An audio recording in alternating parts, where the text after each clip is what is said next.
Hey, what's up? That's not the scene I'm supposed to be on.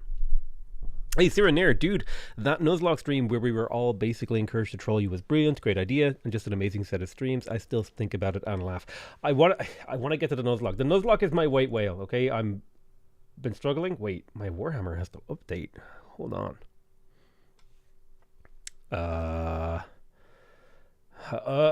Quick, roll the music.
is the game updated yet? I think so.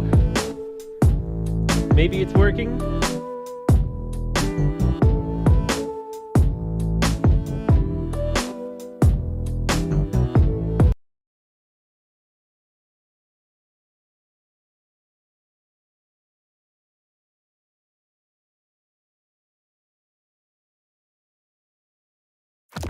Hello? Is Morbus the sole moderator? I moderate my streams, okay?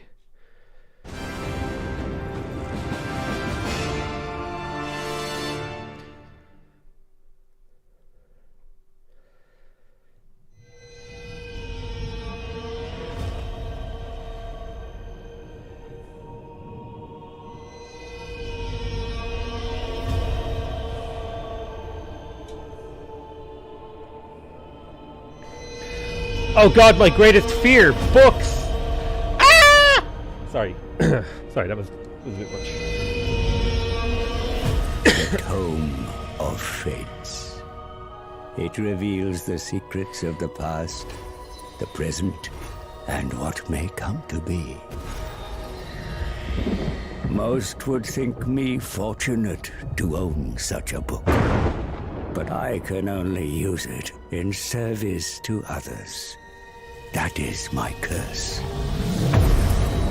It wakes, tormenting me once more, feeding on the mysteries of this world, unraveling them into opportunity. But opportunity for whom? For me! Woo, yeah!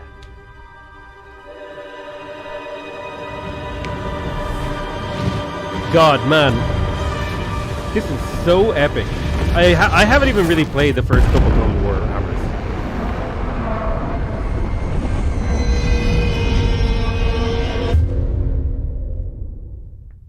The Chaos Wastes. Like, I know none of the lore. I know none of the story.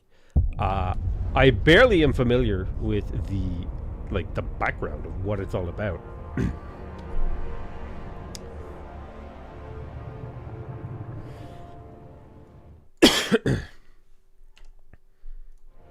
So yeah, here we are, Total War Warhammer 3. Which again, you know, people have said since the dawn of time that it should be Total Warhammer 3. But you know, listen, it's the way it is. Now, oh god, have I even checked my graphics options? Yeah, no, I played like a little bit of the tutorial, but this is like an old save. Let's just start a new campaign. Let's just go all the way in. We'll dive right in. We'll figure things out. Oh, cutscene. All right, let's have a look here. This world has been sundered by a tide of arcane energy. The winds of magic churned into a maelstrom. The Tome of Fate drew me north to find out why. It guided me to a distant fortress steeped in blood. Your timing on the donation is terrible, Born to Golf. Thank you. Though long over, the spirits still lingered.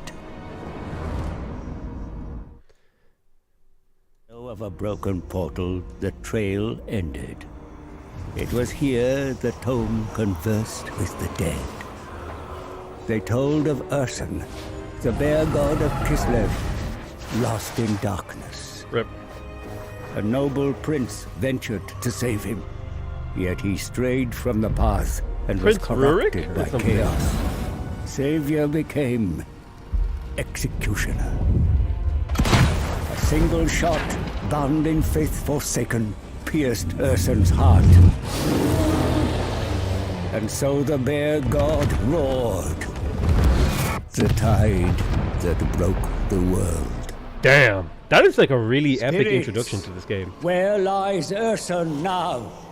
Is he here, in the north? Beyond the maelstrom, in the realm of chaos, in the forge of souls. Is he alive? Wounded and dying, imprisoned in shadow. What shadow? A demon's? A master of the dark. Jesus. I gotta say, I love knew who shackled the bear. this type of presentation. Be'lakor.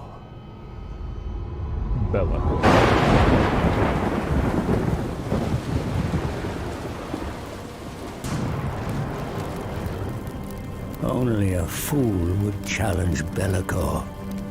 And yet, the power of a dying god, there is no greater prize. A mere drop of Ursun's blood would break my curse, ending my servitude to this accursed book.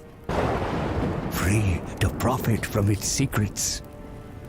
But Ursun is locked in the Forge of Souls, deep in the realm of chaos, and I cannot enter this nightmarish domain. All routes have been sealed by the Maelstrom. There must be a way. Dude, I was not wrong to be afraid of books. I'm just saying. Portal, one to bypass the Maelstrom and create a door into chaos. Knowledge to bargain, for I need an ally.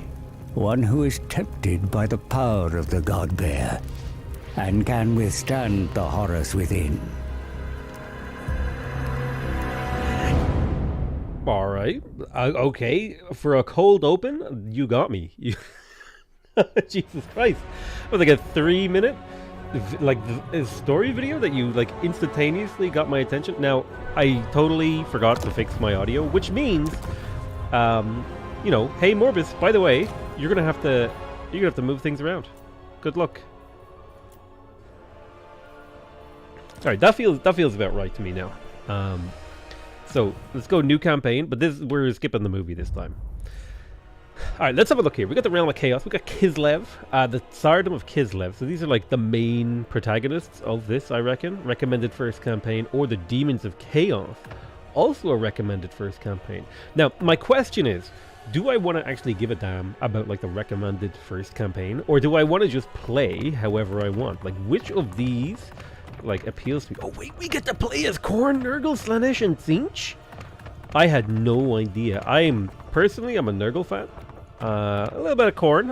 I not the biggest fan of Tzeentch or Slaanesh, but Nurgle and Khorne, those are my boys.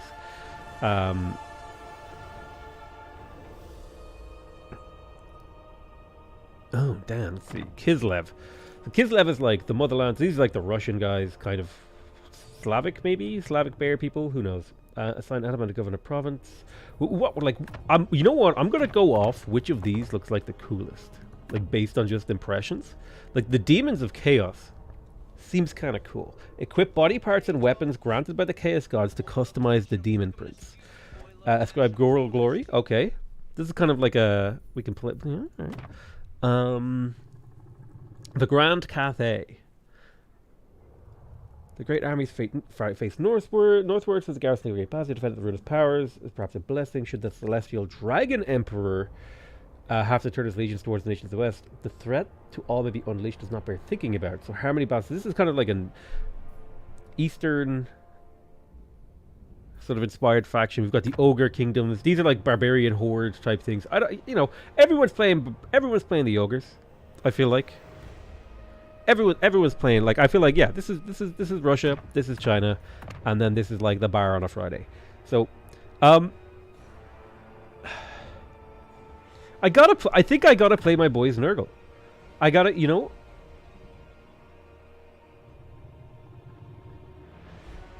Oh, this is weird. You know what? We're playing Nurgle. It's the one that appeals to me. Whenever I used to play, like, Warhammer 40k games, I would play Khorne. I would always have Khorne or Nurgle, like if I was playing a Chaos Space Marine.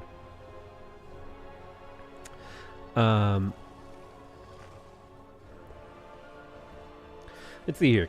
I think I'm just, again, like, I haven't played Total War in almost, like, it's been a long time. Listen, I'm a casual gamer when it comes to anything other than Civ, so I could probably survive on hard or very hard. But let's just play it on normal. Let's get our first impression. Let's have a bit of fun here, because I'm going straight into a game but no idea what it's about. Let's do it. All right. So we are Kugath Plaguefather, the Rotting Poxmaker. That was the Civ 6 leader. So we get lots of growth, cheaper Nurgling units, higher health Nurgling units. Infection. Oh wait, so we can pick a leader? Is this a do we? Okay. Select lord. How do I change my lord? Ah, I only have one lord. I see. I see. So if I was playing a different faction, I might have. Yeah. Okay. Okay. So we're playing Nurgle. Master, scientist. Sure. Let's go. We're on basics.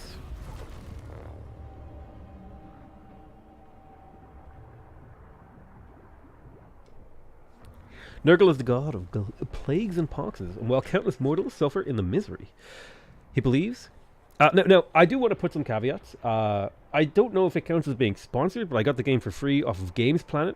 They are a licensed or whatever official third-party reseller. If you want to get the game on Steam, I think they have like a sale on if you type !Gamesplanet in the chat, or there'll probably be links to the description of the video when this does eventually become a video. And you can get the game off using my referral, or like probably cheaper using my referral link, and I'll get like a little bit of money for it. So I mean, hey, if you like what you see here, go ahead and check that out. And then the second caveat that I will give you is that I probably will not finish this campaign.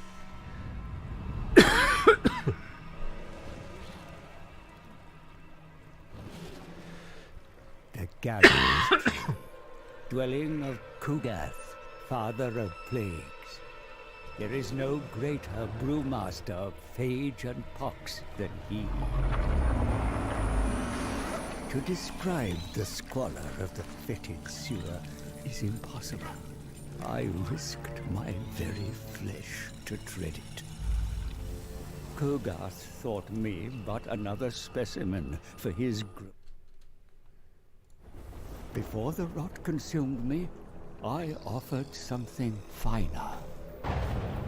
And you know what else? I'm sick, so I'm playing Nurgle because I'm not well. The god bear of Kislev.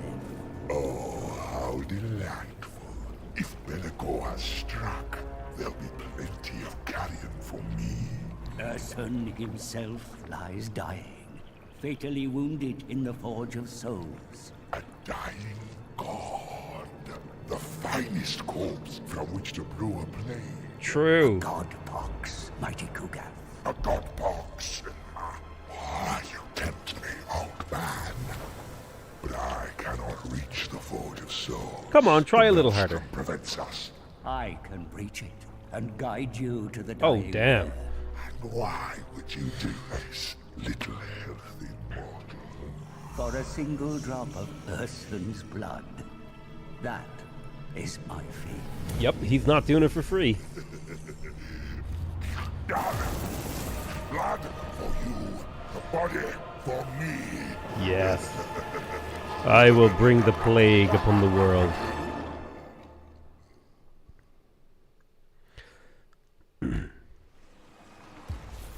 So I totally forgot to add the command to my YouTube chat. But hey, let me just do that real quick. Boom. We've done it. It's done. Our goal is to harvest the God Bear's corpse. Pox. Okay, perfect. The God Pox is what we're trying to do. I love the murk, but this time I require clarity. Infected you'll be if you do not allow me to see. So he's got like a rhyming thing. Our Going travels on here. from the gallows tree to the sunken sewers place us much closer to mortal lands. All the better for you to unleash your brews and ensure we are powerful enough to breach the realm of chaos when the time comes. Okay. Kind of- Ogres encroach on our land Ogres. and squat in Glutport, our access point to the frozen sea. What use is a Get frozen rid of sea? them. Just We asking the must question. be wary of leaving our eastern flank exposed even as we look south. For hated dwarfs recolonize Karak-Dum, a beachhead in the Chaos Wastes they have no intention of losing. And southwards, just across the sea, are tribes of mortals, followers of the dark gods, easy to corrupt and make puppets of, or even vanquish. Okay. Food for your plague bearers. Hell yeah, plague bear me. But it is through Black Blood Pass where frail Kislev lies supine and ready for infection. You shall bring misery upon its people before defiling their god. I can see you are eager to begin, feculent brewmaster. So let us conquer. Feculent your Brewmaster is grandfather's probably name. like the greatest like honorific title capable of being given out in human history. Okay, I gotta say, I'm loving the zooming. What the camera does, like, oh, it's so weird. They've like, I don't know how they've achieved this with the camera, but like as you zoom in, the camera like zooms in a very specific way that's really satisfying and not at all like annoying. Which is like, honestly, this is an achievement. I played a game recently where when you zoomed, like it wouldn't like zoom to cursor or anything like this. It never zoomed anywhere that made sense. Although I've just noted this. This is not zooming to cursor. That's why it feels kind of weird. But they managed to pull it off in a smooth way. Anyway, look, Poxmakers and Nurgle. We are servants. Okay, so we are automatically at war with everyone who does not serve chaos. We are Nurglish. We can create plagues with customized effects. Once construction, our buildings grow and go through cycles. Okay, so we want to do corruption. All right, cool. How they play? The ogres approach. Creatures prone to gluttony, a symptom to exploit. Mission issued. Engage the enemy. Total favor. Hero recruited. Plague-ridden Nurgle. So I assume I just click my dude and I right-click here. Boom. Let's go. I got a bunch of units actually. Battle is upon us. Study your This should be a pretty easy battle. But let's jump in. Let's make it happen. Okay. I don't think we need to do any like a micro. Really. What do we got here? We got plague bears or Nurglings. Ooh. We got plague toads or Nurgle. Chaos furies. All this sort of stuff. Now, it's important to remember, right, that I literally haven't played a Total War game since like Rome, Total War, and maybe Shogun. And B, I haven't really played Warhammer, Total War. Channel magic. I have no idea what channel magic means. I have winds of magic. I have 10 winds of magic. Again, don't know what that means. I can move the camera. Okay. I've got flying units that can deploy out. Wait. Okay. So these are like, they can be deployed. Let's go back to a normal size. They can be deployed outside of the normal deployment area. I kind of wish, I always feel like the camera in these battles is always just like 10 feet lower than I needed to be. I needed to go like just not to this level, just 10 feet higher. You know what I mean? It always feels like I'm not quite allowed to zoom out as much as I would like. But what do we have here? So Nurglings, they can be deployed. Are they ranged? Vanguard deployment. So all these units can be deployed outside. Let's actually, you know what? It's time for a unit inspection. Let's have a little bit of a look here. Oh wow. Oh, that's gross.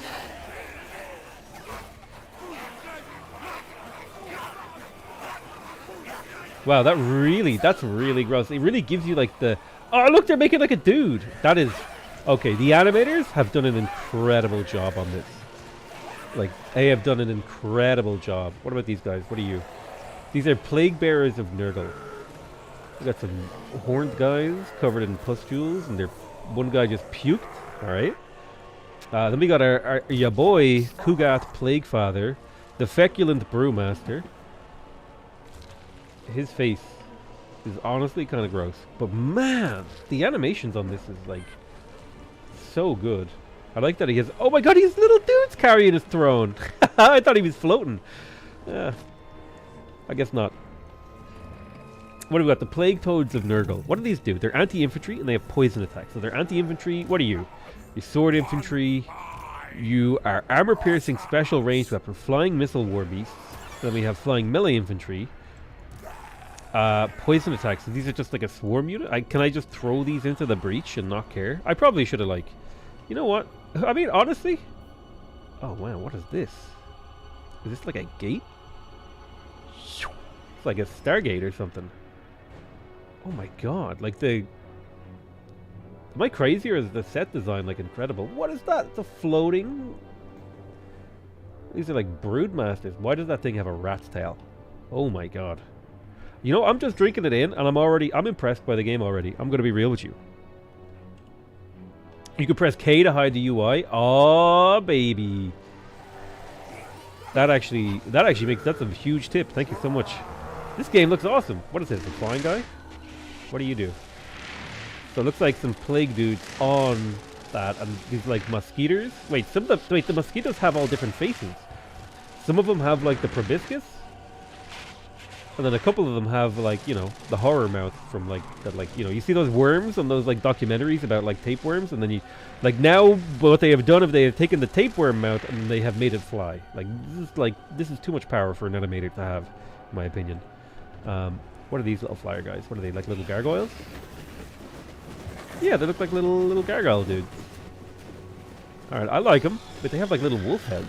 Interesting. Or rat heads, I can't tell. Risk magic for more favorable winds. I don't know what that means. Here, look. Channel 1 magic. The winds evade you. Well, you know what? I'm never clicking that button again. That's what I've learned, okay? I'm a simple man. It fails once, therefore it will never work. So I wish I don't only be reached through rigorous training.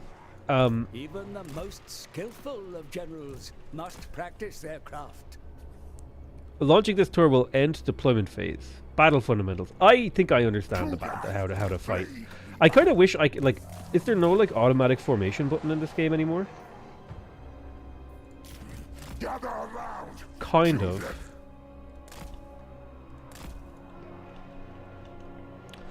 I'm gonna have the Nurglings deploy over here, I guess.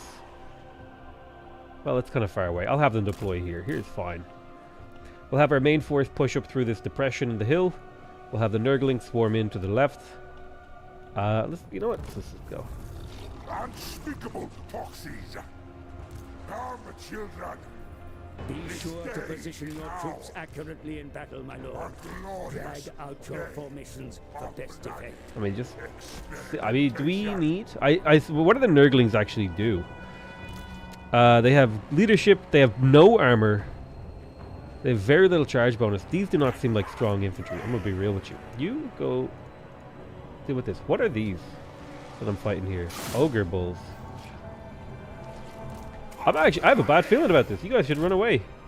If they're coming to fight me, that means it's bad for me. These are sword infantry. Oh shit, he's catching me. Ha ha ha ha. Do a flanking maneuver. My little Nurglings. One of my Nurgling swarms has been caught, but that's okay.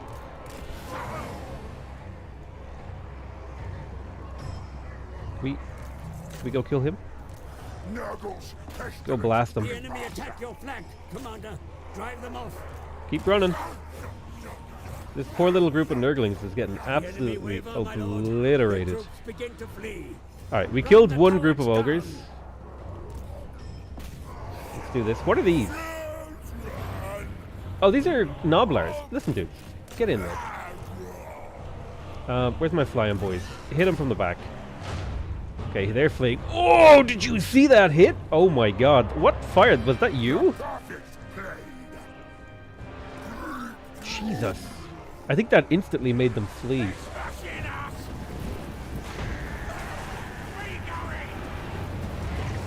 Oh man. Oh, it's devastation. The frogs have arrived.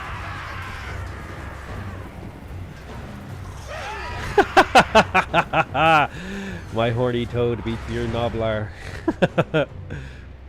So what is the shooting that's happening here? So they're like shooting a thing? Is it actually hitting him? Okay, I think I need you guys to go do this. Whoa! What is this? So are you like a ranged guy? What are your... Melee attack 50. Ranged strength. Let's have the Chaos Furies continue to fight there. We'll send the Nurglings over to fight this boss man.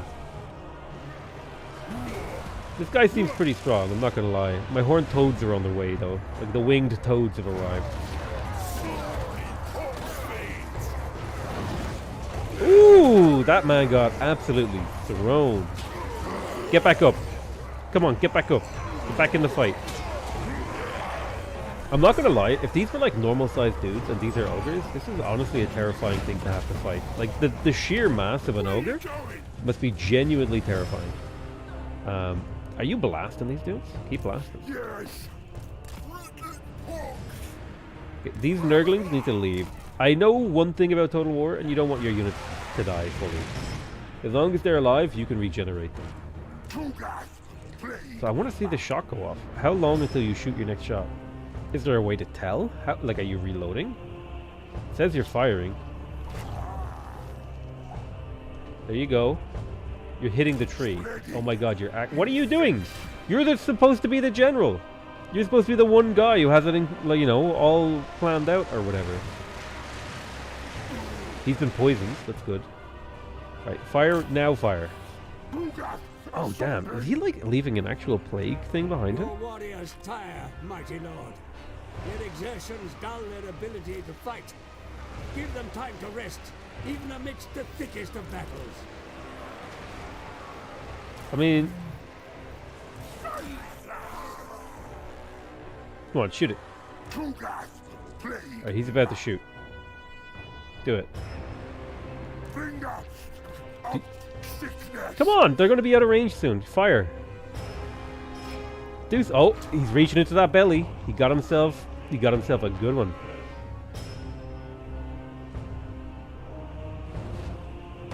Oh, I like, that's cool. That's very cool. Oh, what are these nobblers? Excuse me. Okay, hero units take forever to die, man. I'm not even kidding. This guy has been fighting my buzzard dudes for forever.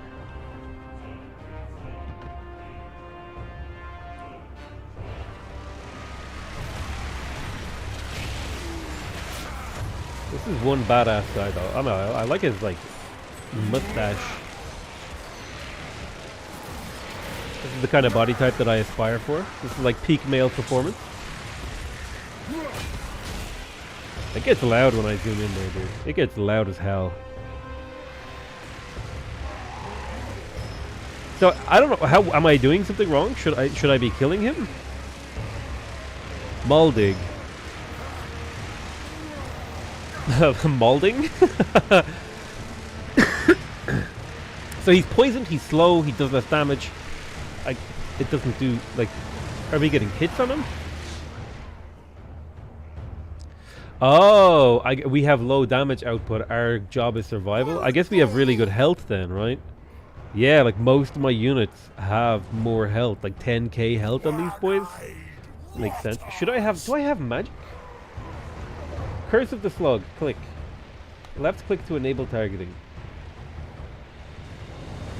Ah, my units have to get hurt for me to do these things. I don't have any magic buttons. Do you have abilities? Get closer and give leadership. Listen, oh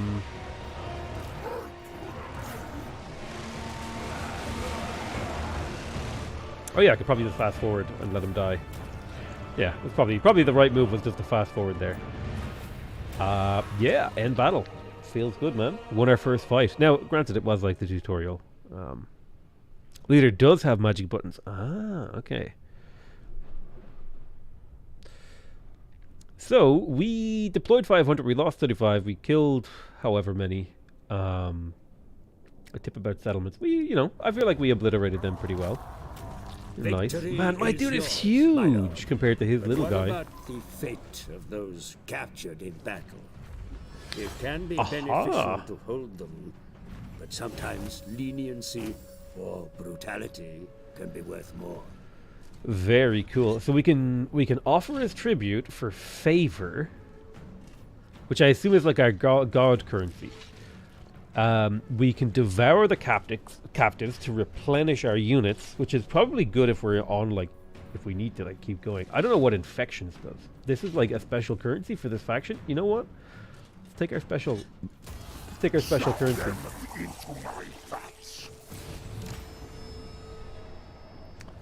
Plus 1,000 favor. Hero recruited. The plague-ridden Nurgle. Engage the enemy. Nice. Feeling good. The Sword of Might is a grand blade and a rich pommel that imbues its owner with a boon of strength in the heat of battle. So that's a Kugath thing. He has loot, I assume? He got the Sword of Might, which is 8% weapon strength.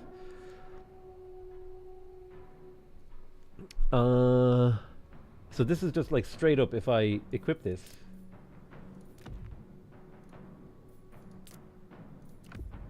Oh, I see. He had it equipped. So it's just like, yeah, he does more DPS. Okay. I like this whole equipment thing. This is cool. Skills? Oh my god. Wait, have we leveled? The counter. Who is the counter? Ah, he's a type of hero, I see. So he's a lord.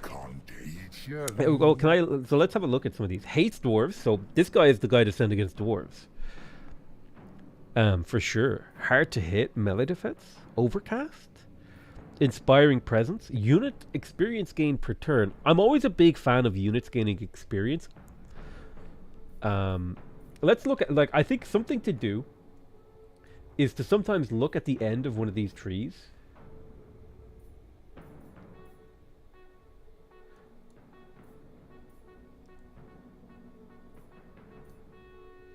Like, Blight Swarm requires a good few skill points in here. And it lowers the melee defense of a bunch of enemies. That's kind of like, okay. Evasion is just a passive ability for this guy, I assume. Fetid Stench lowers the lead, so that makes him an anti-leadership guy. Unholy Presence. Ah, plus 30% replenishment rate for this lord and lower wound recovery time. I kind of like that. That's kind of neat. Are you going to hold a D&D strategy session at some point? We can do that. Maybe we could do that like for an hour on Mondays. Each promotion is plus 1 LD. Leadership, I assume? Melee attack and melee defense. Ah, hard to hit. I like hard to hit makes melee defense go up, which I assume, you know, lowers the chance that you get hit. I like the Root Marcher and Inspiring Presence. Overcast Spell. Miasma of Pestilence upgraded. Ooh. Melee attack and charge bonus. So this is like lowers enemy damage. I kind of like that. I kind of like the Miasma of Pestilence. Oh wait, there's all these middle points too that I... So I feel like Root Marcher is like, this guy is good at like moving around and doing stuff on the campaign. He can recruit better, he gets more money, he raids better, he adds corruption, he replenishes armies. So this is like utility, right? This is like the utility tree. Upkeep, attrition. This is like the economic and utility tree, which is interesting. It's the one that I would usually go for, but I'm going to try and do something out of my usual wheelhouse. This is more like the leader tree. So like your units are better. Yeah, armor for, you know, units, speed, melee attack, filth, melee defense, melee attack, speed, airborne, melee attack. Okay, so this is all like, I don't know what these specific units are, so I feel like this would be better used by a player who understands the game better. Miasma of Pestilence, I get that. I cast that on them, and their stats are worst, right? Like, that's totally understandable. Oh, so Children of Nurgle. Every time, now this is appealing to me big time.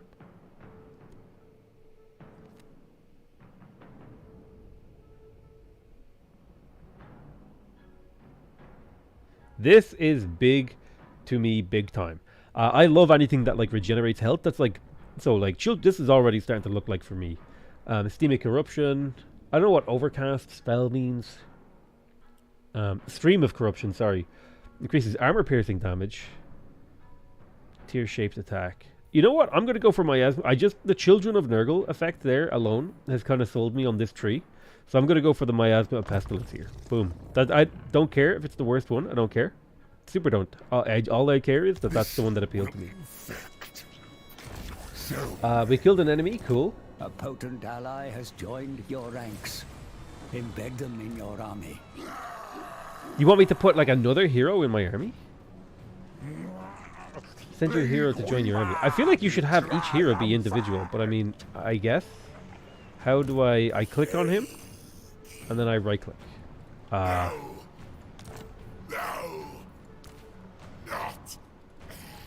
Nothing's happening when I right click. Rejoice. Oh, I see. For the battles to come will offer numerous chances to spread your contagions. Engorge your demon host with more drones. Sure, do some training. So that'll give XP to these units. I don't know how they level up. Ah, experience required for next rank. So he's going to give just like a little bit of passive XP here. Not bad. Recruit 2 new units. Okay. The hero comes. We got some favor out of that. This is all, like, I'm a little confused. I'm not going to lie, but it's not like completely baffling to me.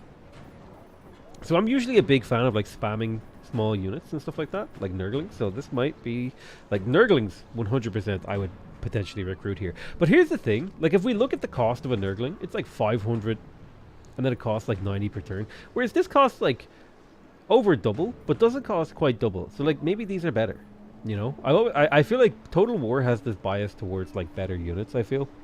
What is the Beast of Nurgle? Armor piercing, regeneration. So what does regeneration do? If I click on you, I want to like know about you.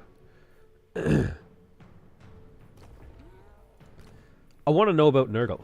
This is way too much information for me right now. I'm not ready for this, but I'm going to try and play my way through. I'm sorry, I'm sick. This is why we're playing Nurgle, though. Beast of Nurgle. Click. What does regeneration do? Wounds. Passive ability. So if you have less than 20%, 25% hit points, you do less damage? It's a hex. Does it affect stuff around you? Cloud of Flies. Melee defense +9. Okay. Regeneration. Heal per second. Ah, so they regenerate in battle. Interesting. Click on the pin on the top right of the unit card. Aha! Now we're cooking with Diesel. Very cool. Yeah, you know what? Let's go expensive here. Let's get a Beast of Nurgle. And you know, let's get another Plague Toad of Nurgle. That, you know what? That's what I'll recruit. I Boom. require only the most infectious. Let's see. Recruit 2 new units. Right, we've done that. What do you want me to do next? I assume he wants me to attack someone. Gluttport, a place that could prove very useful for your future ambitions. Regen does have a cap. Okay. Ah, wounds affect themselves in a way to balance single entity units. Ah, I see. So as they get lower health, it's meant to be like, okay, this guy's hurt. He can't do much more. He's like, he's not doing as great as he used to be. So like, single entity. Oh, this is a single entity unit. Ah, I thought it was Beasts of Nurgle. I see now. That makes a little bit more sense. This is a single entity unit, so it's gonna like as a unit loses units, it fights worse. Capture and occupy the following. I get the Iron Curse token. Okay. Let's go, baby. We're not even waiting for regen. I don't care. The city has been reached. They expect a Pyrrhic victory. Really? Against Nobblers? Nevertheless, encircling the enemy and starving them out may be the wisest course of action. I mean,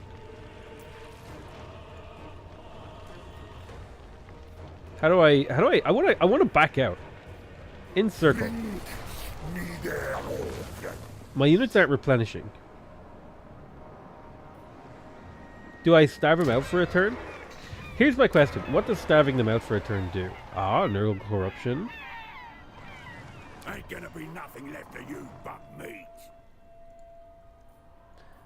I did not mean to talk to you.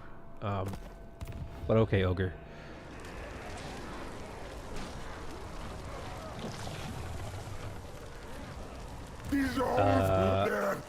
Flesh.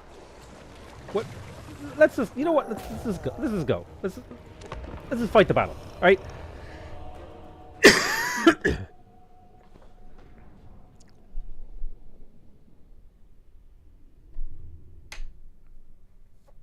let's go into the battle. We'll figure it out. We've got like a fairly wounded big guy, but it's fine. It's not a big deal. It's a small settlement. What are they going to do? Have some barricades that I have to like go around? Oh no! Oh, I'm scared. Come on. Well, all we're fighting is Nobbler. Actually, these are ogres. These are kind of scary units. I may have made a wrong choice. You know what? I'm a gambler, man. Channel magic. Hell yeah. Hell yeah. We won the gamble. Let's see. What do we got here? We got a key building. Minor supply location. Interesting. I wonder what supplies do. Generate supplies and controls defensive structures. Wait, I should have done more of the tutorial. Jesus. I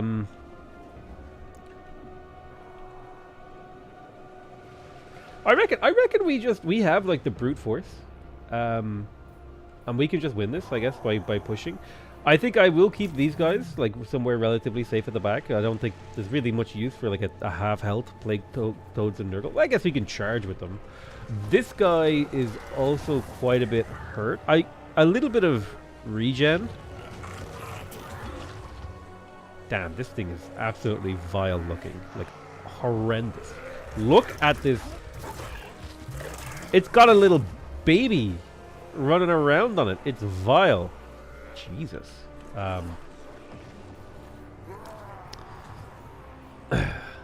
So, yeah, I'll probably use this like a little bit. Maybe it'll regen a bit. Who knows? Yeah, you know what? Who needs to position their army? Like, let's be real. Let's just go. Your forces are ready to storm the defenses, yet I advise caution. You face an entrenched enemy that has had time to prepare. Be wary. Okay. I'm not worried. I've got cheap fodder. I've got cavalry. You know what? The cavalry's coming too. I grouped up my units in a way that looks satisfying to me. What do we got here? As the Lord of Rebirth, wait, there's towers. Grandfather Noble can restore rent flesh and broken limbs. The blessings of the Plague Lord will replenish your forces. Don't get hit for even as free. They are weakened by enemy action.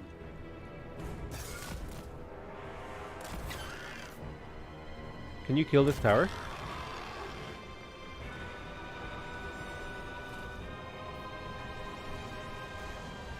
What are these? Mornfang cavalry. I don't have any spears, is my problem, I think. The tower is being obliterated. My Nurgly boy, can you blast that tower for me? Where are you going? You should not be going that deep.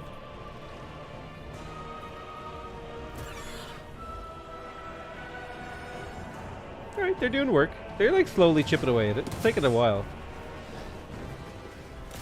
You, like, get down and attack it?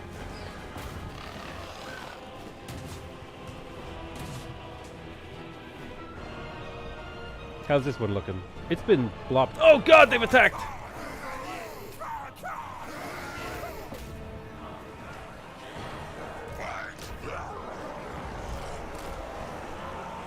Tower is taking hits.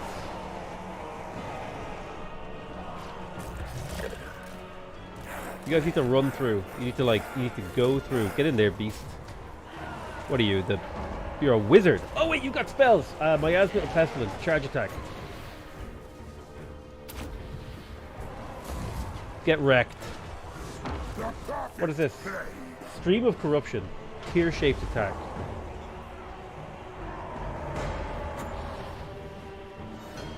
Blast him. Vector targeted. Oh, he has to get closer to do that. First, get closer. You guys done with this tower yet? Almost. Actually, they did it. Good job. Let's go get this tower now. You? Stream of Corruption? It's on cooldown. Continue to blast that tower. Get around.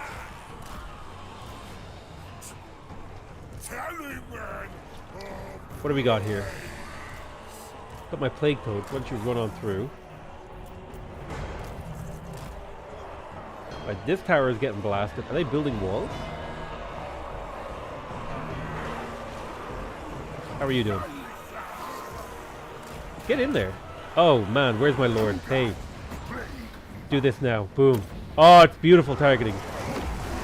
Oh! It did nothing. What? What does it actually do? Oh, I guess it does DPS.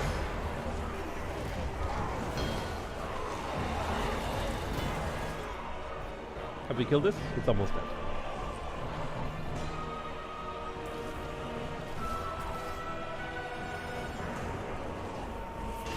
Wait, the trappers are ranged. That's evil.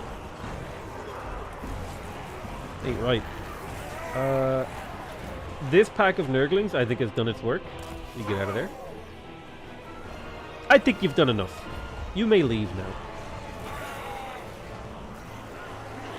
Yeah, they're losing decisively because they're super surrounded. I think I have too many units in here. Let's just calm down. Wait, they're rebuilding the tower?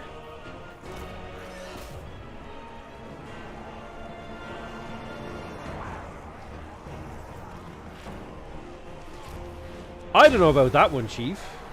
I feel like I killed that tower.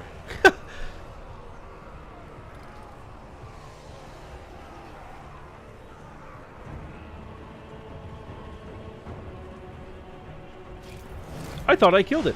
What's happening there?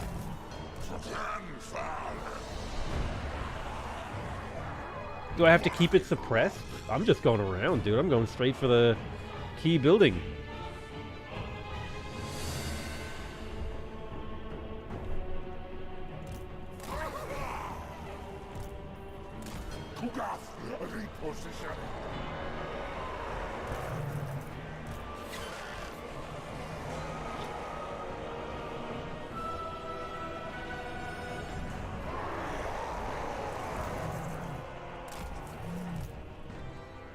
Get over here. Wait, what is this unit? Noblars. I want to be out of range of their Noblar trappers. Why don't you get in there, beastie boy?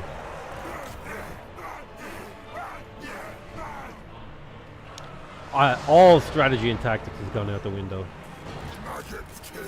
What is it? Like, what are these buildings? Can you kill these? I can't even attack them with my melee units. This makes no sense to me. Like, what do I do against these?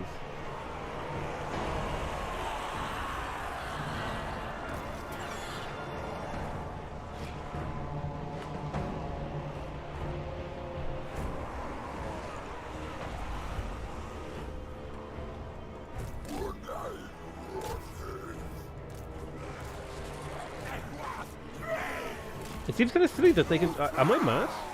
Are they just rebuilding it on the fly? I need to, like, use flying units to go capture this. What is this? Where's my hero? You. Go cap that. With this cavalry, too. You, get in there with your inspiring presence and use your plague stuff again. Let's do it. Oh, this is going to be the most disgusting hit ever. Yes. Oh! Now their health should start going down. They got hit. Oh, I still got like this. It does something, but what? Damage per second. I mean, I guess it only does like 100 damage.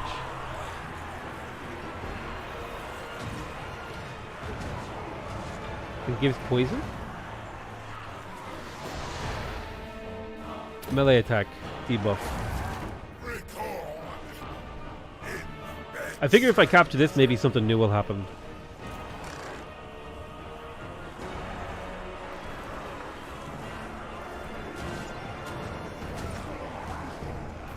Flyers have 0 kappa weight. I guess it does make sense that my current spells are kind of like not great because it's like right at the start of the game. Like, why would I have the best spells right now? I thought I would have like huge impact spells, but like, you know. Let's speed things up. I think I got this in the bag. I think I just need to speed things up. I should capture this. You're damn right he runs. Don't let him get out of here. His army will surely follow. So I know there's like a leadership penalty, like morale or whatever. People get scared when their leader dies. Get in there on the ogre bulls. So I think capturing this will do something. Oh, I see these different supply points. Ah, if I had attacked from over here, so I need to get to this supply point to control these towers. I see. Ah. Whoa, hey, sir. Excuse me. You were told to control that control point, sir? So by owning it, I assume it does good things for me.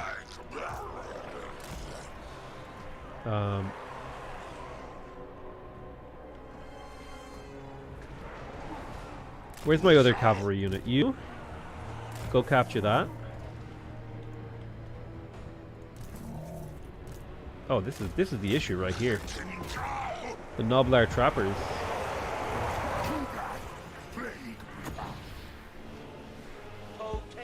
Yeah, get hit by the spell.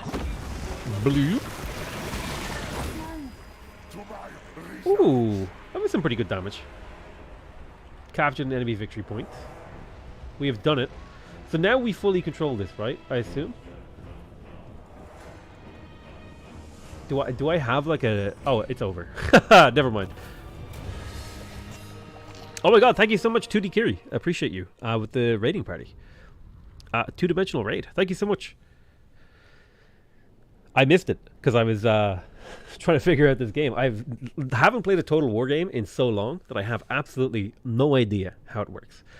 How are you? I've been kind of crappy the last few days just because I'm a little bit sick. But otherwise, generally, I'm good. Thank you for asking. I appreciate it. How are you? I won, dude. Yeah, listen, Liam. All right, I'm new to the game. Okay, you're gonna have to give me a break. Okay, I'm a boomer. I got those boomer reactions. So we got a decisive victory. Talisman of Endurance. Ward save. Again, have absolutely no idea what ward save does. Had fun in Total War 2. Oh, you're playing Total War? Awesome. I didn't actually check what people were streaming. I was like, all right, let's just go live. But thank you so much for the raid, and hope you had a great time playing Total War. Make sure you guys go check out 2D Kiri on Twitch. Twitch.tv/2D Kiri. Great streamer, streams every single day. Way more reliable than I am for content. That's for damn sure. So decisive victory. We picked up a bunch of favor. Picked up experience on our leader. And the Talisman of Endurance. 12% ward save. We deployed and we killed a bunch. At last, the defenses have fallen, my lord. The fate of those that remain is yours. Ward save is damage reduction? Gotcha. 5 days a week, but thanks for the shout out. I meant like 5, normie days a week.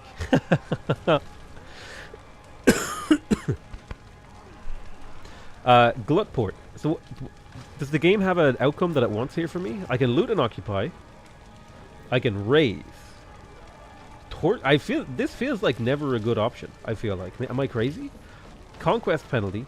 So if I loot and occupy, there's a bigger conquest penalty to the morale, but I get these all-important plagues. You don't capture the settlement, but instead steal wealth and damage buildings. Control is reduced, and previous owners will like you a lot less. I feel like this... Is there ever a situation in which I would not just, like... I'm either occupying or loot and occupying. I never see a point in these other options. Maybe there is, and there's like some 5-head way to play this game, but like I'm looting and occupying. Go to fund my research. So ward save, 12%. We go check this out. Any type of damage is reduced by this amount. Ah, okay. I have a mission in which I have to raise the settlement of a friend's enemy. Ah, that makes a lot more sense actually. That you would do that. Like if the game is explicitly like, hey, go burn this city down. That makes a little bit more sense to me. So Angel. So we're now rank 3, which gives us access to Angel of Disease. Now, here's the thing. Almost always, if a perk is locked behind, like an experience level, it's probably pretty good. So Angel of Disease, +5 growth after winning a battle, all provinces. That seems pretty damn good. Excuse me.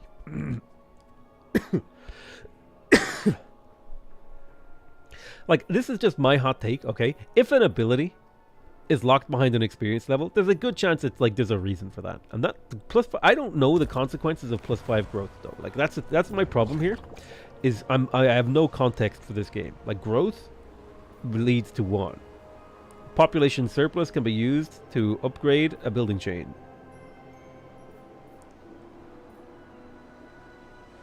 You need to... So wait, what's happening here? Building health.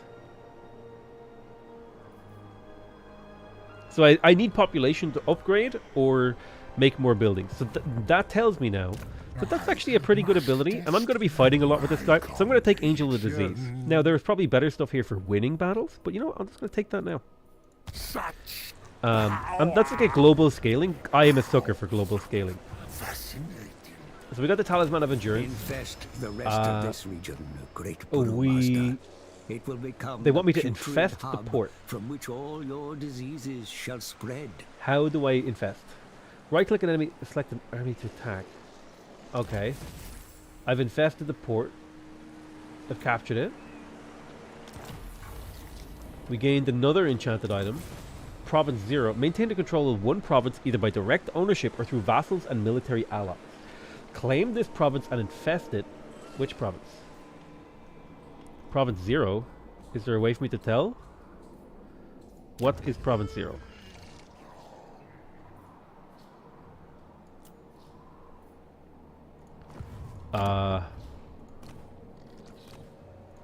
I'm just assuming that they mean this whole section of land here that I'm kind of already fighting over. God, the map is like really detailed. Has it rotated? Is my camera like changed angle? I feel like my camera changed angle on me here. Oh, it does. You can change the... Oh. So where am I in relation to the rest of the Warhammer universe? Because I know there's like a whole other map, like the Mortal Kingdoms took place on or whatever.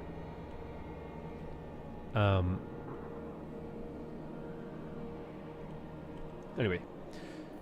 So let's zoom our bad boy back in.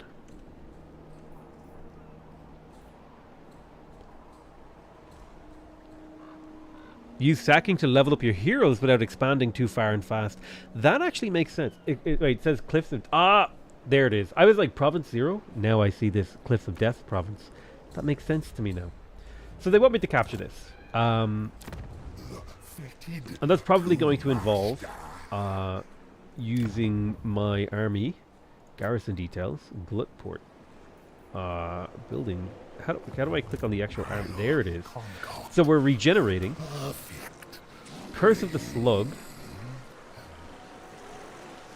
Winds of Magic Power Reserve. So if I'm low on Winds of Magic, my casualty replenishment rate goes down. And my leadership sucks. I say we get ready to just go take Zoc. Maybe in like a turn or two. You're in the far north, as your empire is to the south. I'm going to be real with you. I'm not sure which direction is north.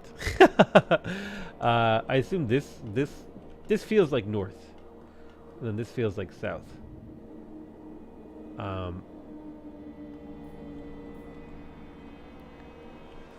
So, what are you doing?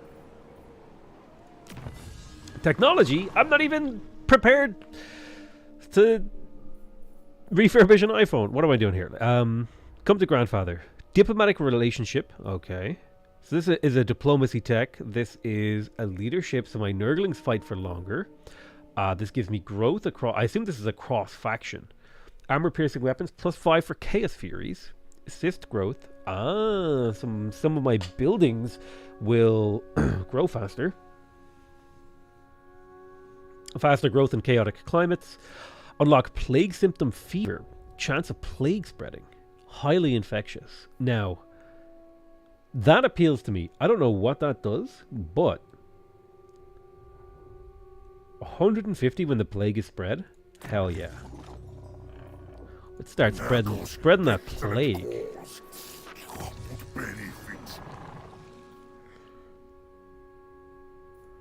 Oh, I have 7 dead... These are essentially like my 7 deadly sins, right? Interesting. Oh, top right map? Oh yeah, that probably... Up here, this makes a lot of sense, actually. You know, when you're a YouTuber and you're new to a game, you kind of get like vision blindness. You have no idea what you're doing. Oh shoot! This is my plague cauldron. My putrid hub, plague pox, recipes. Oh my! I'm not prepared for this. Someone's a hero that can be expended to spread the concocted plague to enemy army. It's spread. Ah. So what the hell is this? The base plague. How do I don't even know how I spread a plague. Is this plague permanent? Do I add symptoms?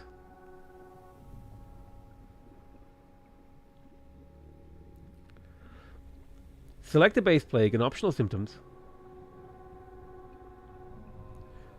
Plagues continue to spread after being created, and this will also count towards unlocking. So can I create a plague, and then it will continue to spread?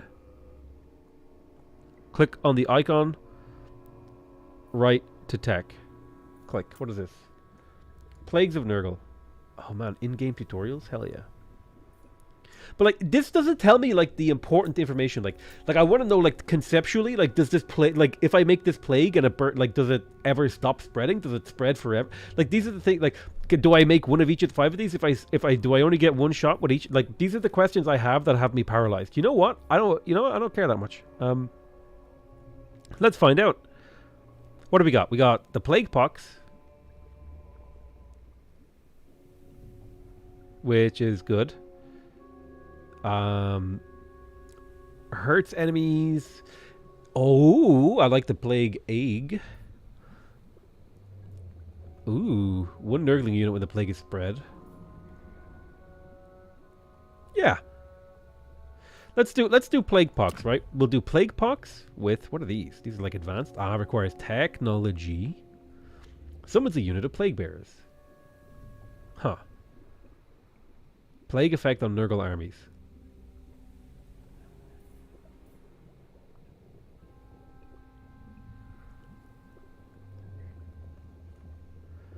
Can I unlock these? Let's just see.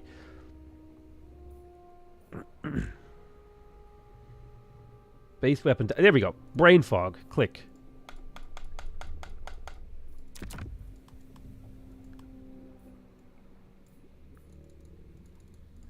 I guess I haven't unlocked this. Spread plague 5 times to unlock. Okay. I see. I think I just make the plague. Infect selection. Correct. So I just infected him with a plague? I have to assume. R has been infected with a ghastly plague stemming from the poxmakers of Nurgle. Awesome. I see. Hold on. So can I then infect?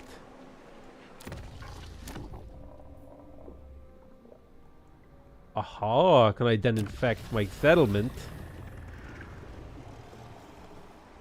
How do I tell where my plagues are? This is a question. Now I'm confused. No, I'm lost. Oh, there it is. Turns remaining 3. Does it spread naturally to nearby settlements?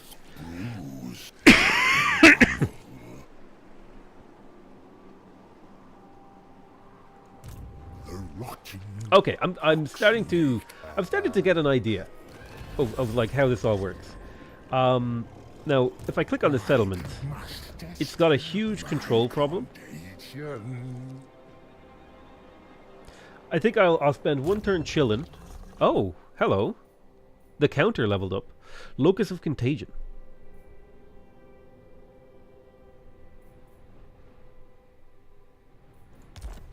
You know, this is all getting a bit much for me right now. Let's take a moment. Let's take a moment to break, okay? There's a lot happening. Let's take 5 minutes. 2-3 minutes. We'll figure out what's happening here. Spend a bit of time looking at the UI. I'm getting performance anxiety because I have no idea what's going on here. He doesn't know Pepe Laugh? That is the correct attitude. I definitely don't know what's happening. Unholy manifestations. Wait, look. I think I have a handle on things. I think I can do this. I'm gonna spend one turn chilling. I'll give a skill point to my boy, the counter. Now, weapon strength when attacking. Okay, so I don't understand what that means. Like, if I am the initiator of the attack, he will have plus 7% weapon attack. Okay. My asthma of pestilence. I like the idea of spellcasting. Ooh. I also kind of like the idea of maybe having him be a training guy. So let's see here. He will increase the experience per turn by an additional 5. This seems like really slow way to level your units. Assault garrison. Ah, okay. So so this guy is like a specialist. He has like abilities on the map that he can do outside of my army. Right now he's training. And these units are slowly leveling up. See, I also don't know, like, is leveling up units worth it? Because do the units get, like, significantly better? Should I use him to assassinate the settlement? Can he actually even do that task? If I send him here to attack, will he get killed? Again, these questions kind of haunt me in my dreams. So, I reckon we take...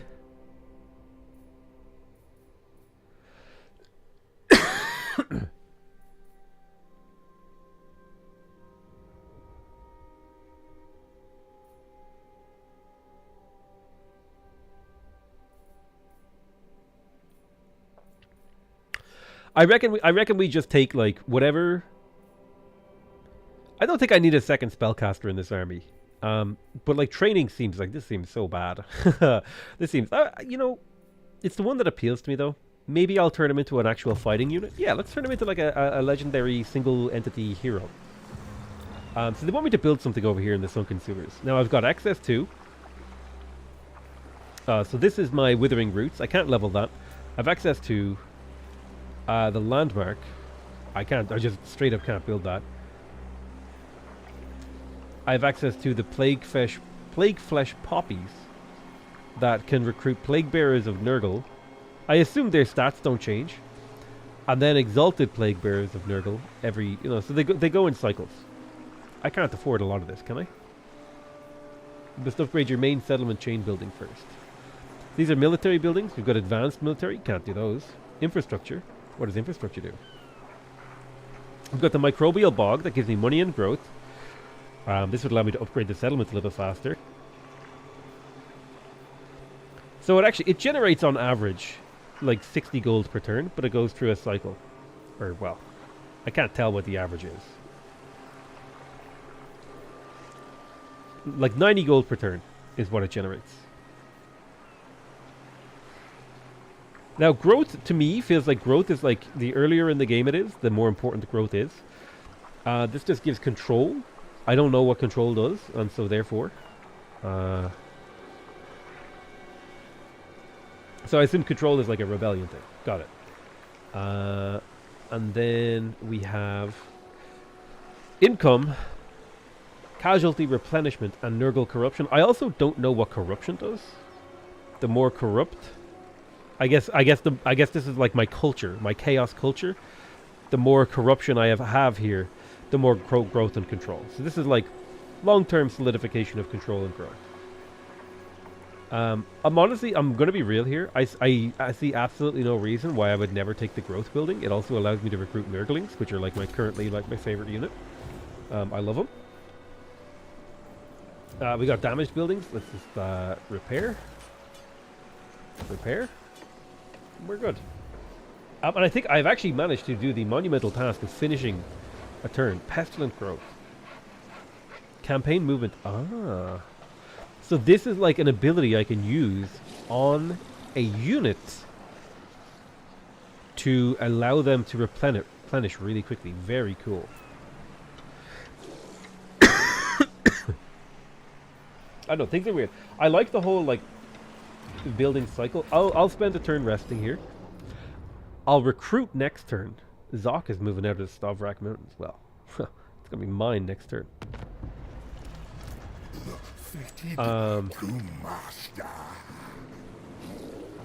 So I think what we'll do, is maybe we'll stop right on the border. We'll recruit ourselves. A couple extra Nurglings. I like Nurglings. They seem kind of fun. They're kind of cute. Let's get a Nurgling.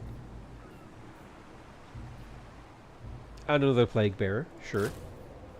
More plagues. And then we don't actually need like to let these guys regenerate. We're just gonna go. Can I reach that next turn if I stay here? I actually don't know. If I wait a turn, like my army power significantly increases. But if I just go, I mean it'll be fine. Who cares? Control is at -10. Yeah, that's not good. Someone fetch me a scheme. Encampment stance? These are like words I don't understand. Oh, we're losing winds of magic. Local province wins. Mission issued. Recruit 20 new units. Whoa. That's a big ask. So what do we got here? Let's stove their heads in. No equipment available. We've got Firebelly, some Noblars, some Goblin Trappers, Mortifying Infantry. But yeah, it feels like a pretty standard battle. Again, a minor settlement battle. They got 1,000 defensive supplies. I would have to siege this for 10 turns? A close victory, really? You think this will be a close victory?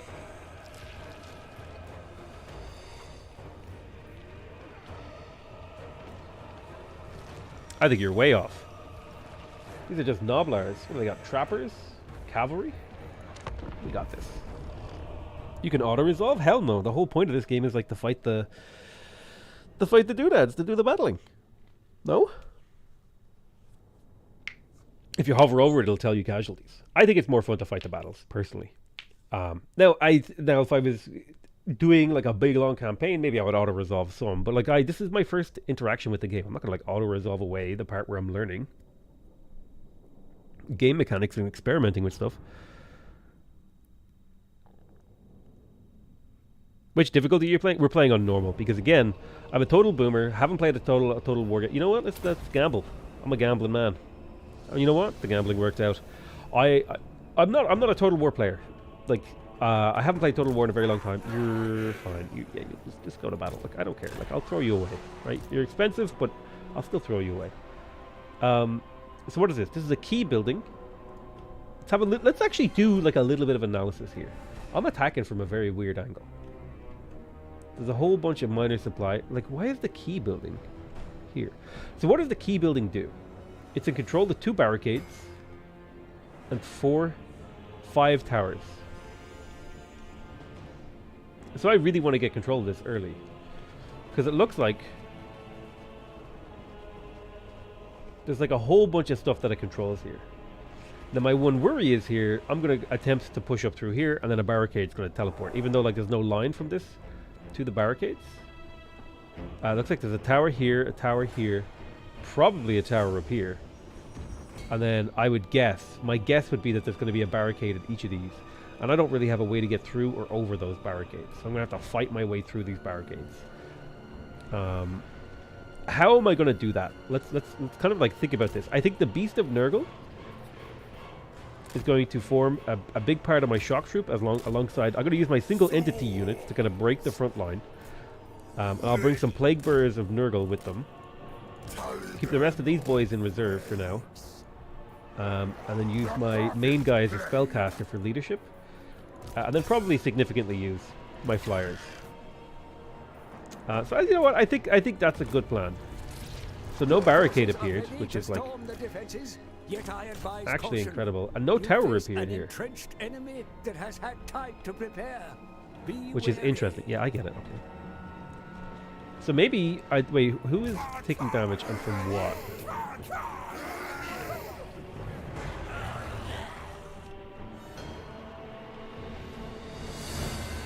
So I think I managed to hit them. What are you taking damage from? Is this tower in range? Ah, yeah. Oh my god, that's range! Nurgle's pestilent brewmaster. Get going, boys. Now, this is going to be a choke point battle for sure.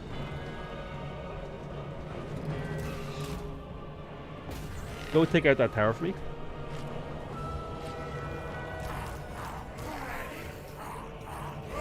That range is crazy. I'm going to be real with you.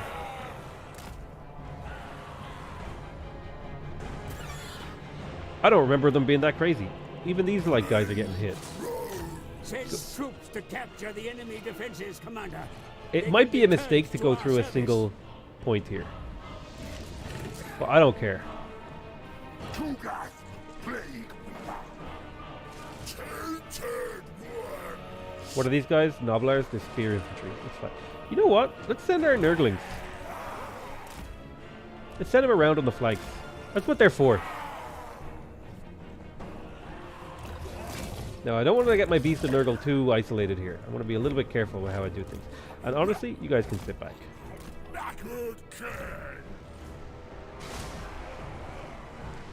So, I want to soften up some units here with my ranged flyers.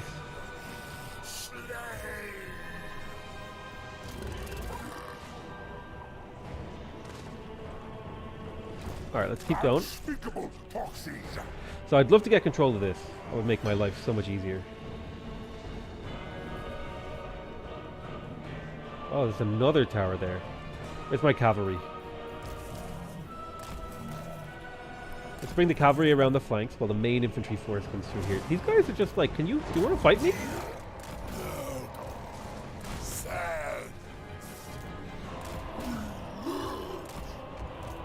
Get in there, boys.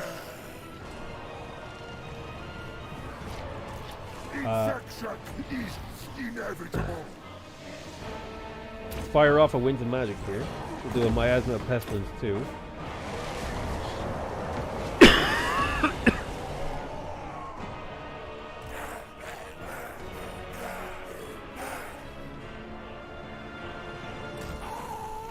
Keep spreading around. Alright, I think you should actually come up here now. How are we doing? Winning current combat. Confident, attacked, and flank. Flank secure, okay. It's looking like it's not too bad. Can you go capture that?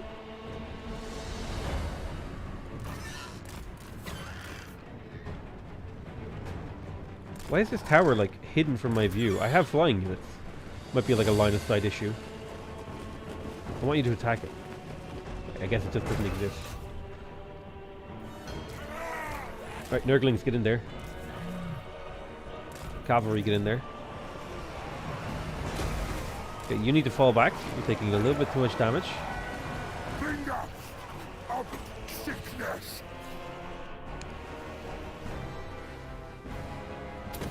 Go ahead and hit him with the Winds of Magic.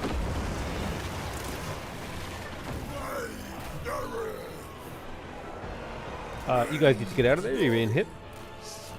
Just leave.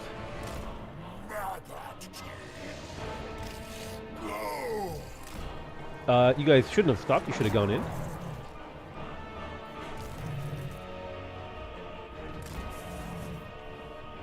Is this even like the right thing to do? No, no, no. Get back in there. Big old Nurgle boy. Keep casting spells. I don't know why you guys... I attacked this for fun. My Nurglings. Sir. Make you look sensible. Go there. The rest of you. Like, do this. And get in there. So how's this guy doing? He's exhausted. Any of my units exhausted. Most of them are fresh. You're doing a good job. Hex of Nurgle.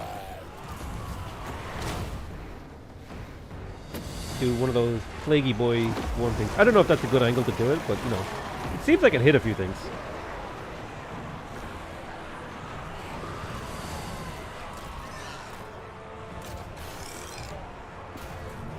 I like these battles. I really don't like feeling the pressure of towers plinking away at me. I will say that.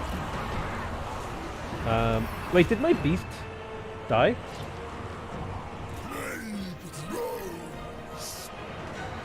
My beast of Nurgle died, I think. I couldn't just get it to escape. Nurgles, come on!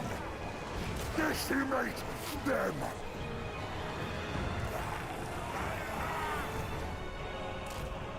Go capture this Nurgling. That's your job.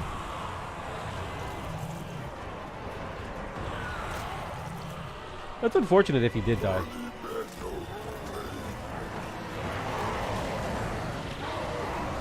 Curse of the Slug. Effects up to 5 units. Click.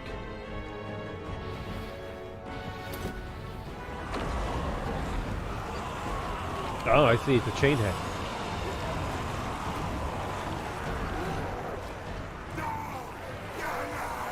Come on, just like attack him. Go. The ogre bulls are dying. I think we've won nearly. Yeah, looks like they're fleeing. Can I see the corpse of my big dude?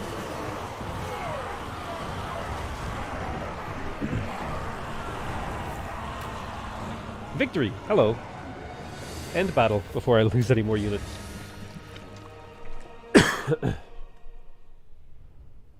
Ah, that's unfortunate that I lost my Beast of Nurgle. But I learned an important lesson about multi-entity units. If they die, they're dead. You gotta be, or single entity units. You gotta be careful. But you really only got 2 kills. Surprising. So my Beast of Nurgle. Total number of kills. Ah, so unit ranked up, melee attack, melee defense, and leadership. I see. That actually is a significant upgrade for this unit. I'll have to. If I understood the numbers better, that would probably make more sense to me. Right, we picked up now experience, total favor, looting and occupying. It gets me infections, which seems important. It will cause like a rebellion problem here. Excuse me. It will cause a rebellion problem.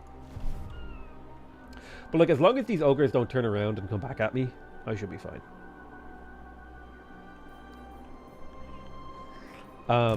So the champion I have. Let's see here. So he can assault garrison, assassinate, and assault units when he's on his own. So now training. So leadership, I think, is how likely they are to rout. Melee attack is just, I think, their chance to hit and their chance to not get hit. So I don't know how these numbers relate to each other. Do you mind zooming out for the full map? It looks kind of like this, sure. I can't see the full map as far as I can tell. I can just see like a chunk of it over here.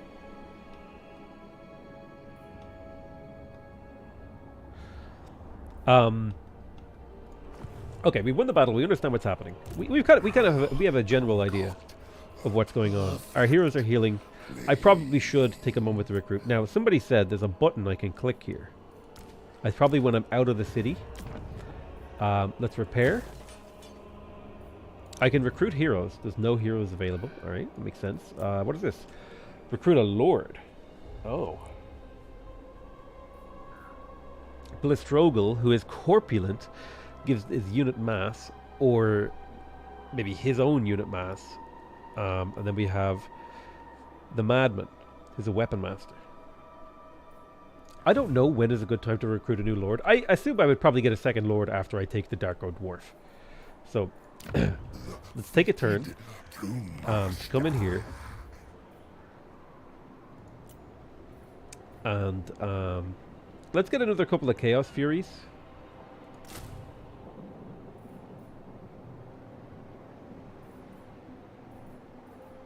Yeah, let's just get like one more Chaos Fury. I require. We'll take one turn of chilling here. Now, I'm worried about the control situation. It's pretty bad, and it's getting worse.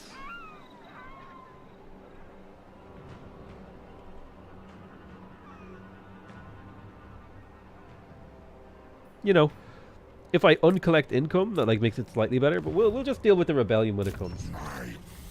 My hero leveled up again. Hate Cinch, so I can fight against my fellow Chaos Lords easier. So this is a regeneration ability that lasts for 5 seconds. So it regenerates 1% of the health.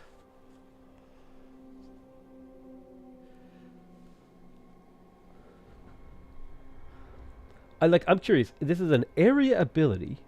How big of an area is the question.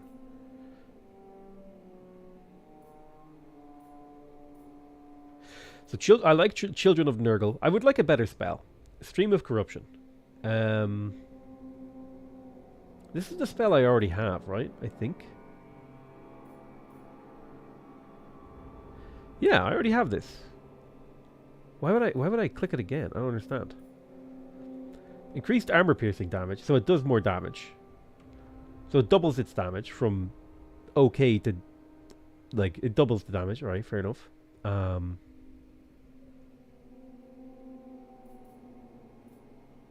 This ability is map wide.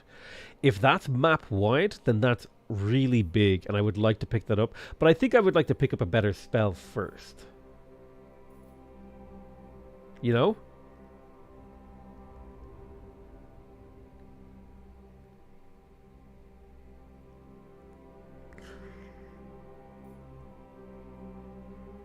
Active ability Nurgling Tide.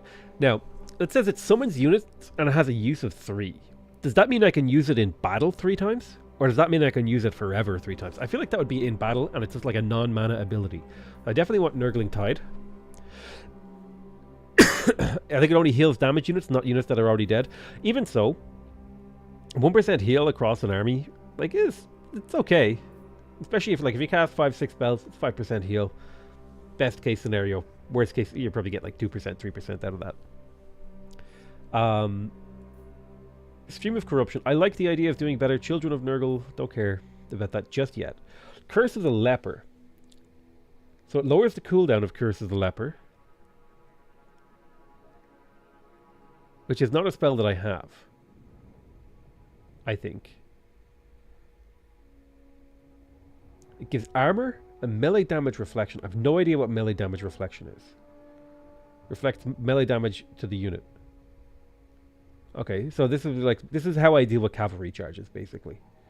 I think. Rancid Visitations. Has 100 meter range, 20-second duration, and it does a bunch of damage. Now, that... Am I mad, or does that not look like an incredible... There's 2 levels of the spell. Oh! What's the difference? This one is just cheaper.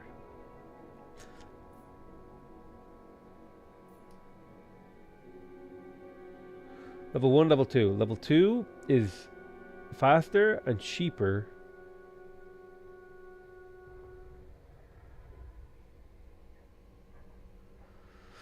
You can overcast spells for... I think... This Rancid Visitation seems like an incredible anti-hero spell. Like you click this on a hero, and it just takes damage forever. You know what I'm saying? And since I'm fighting ogres, I'm kind of tempted by Rancid. But on the other hand, Stream of Corruption feels like my bread and butter spell. So maybe if I make it cheaper and I just spam it out and it does damage, like here. You know what I mean?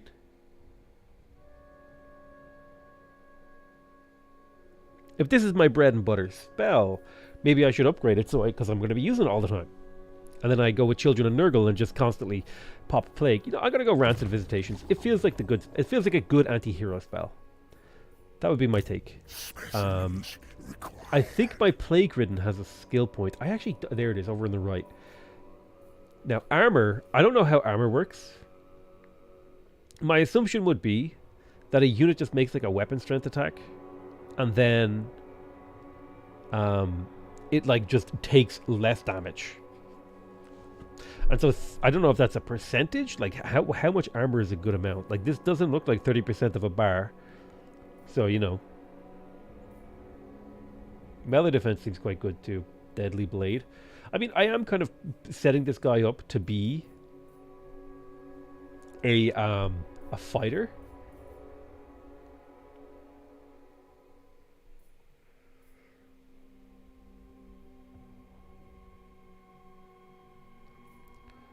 But maybe I should have him be like... I feel like maybe I should have him assault garrisons.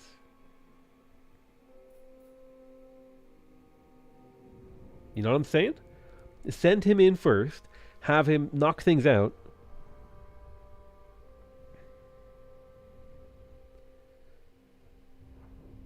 Armor reduces damage from a range of half the value, armor value, and then reduces by 1%. What?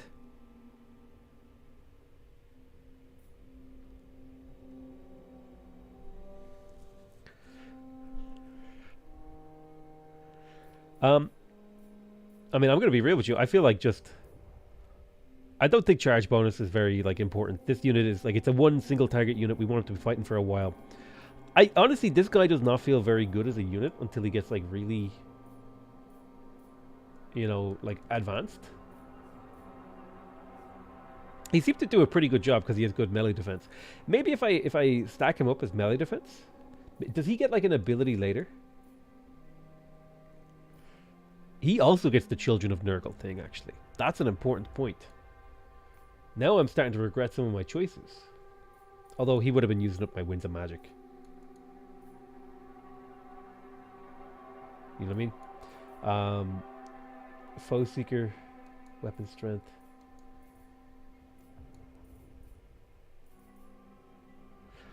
So he does poison and his attacks are magical. Oh! Maybe he is good. Yeah, let's set him up to be like a tanky type unit. Having really good melee defense, I assume. Well, maybe we want him to do damage. You know what? Let's just give him melee defense, okay? Oh, next level is better. Yeah, let's just set him up as a really tanky hero. He's gonna have a hard time staying alive. He doesn't have much health. Resolve notification. Wait. What is my notification? Oh, he got another skill point. Oh.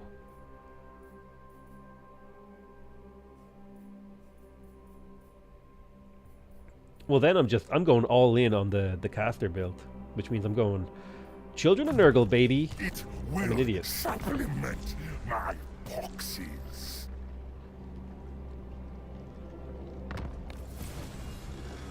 Mission issued.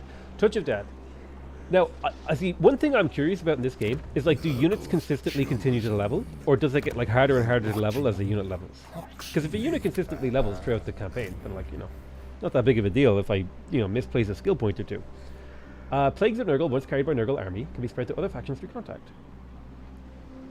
Plagues can be spread with a faction. Battles will always guarantee transmission. Learn more about Plagues of Nurgle here. I need to like, figure these out.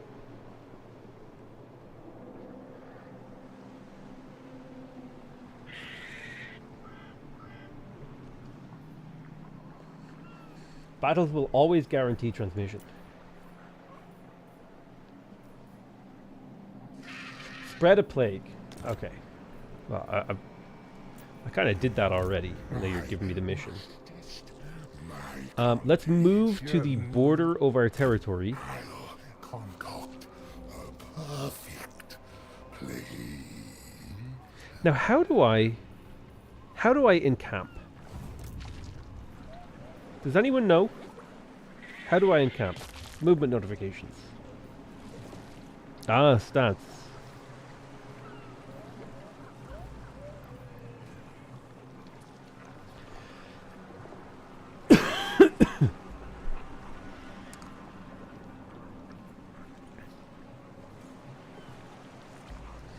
Let's channel here. We're low on the old Winds of Magic.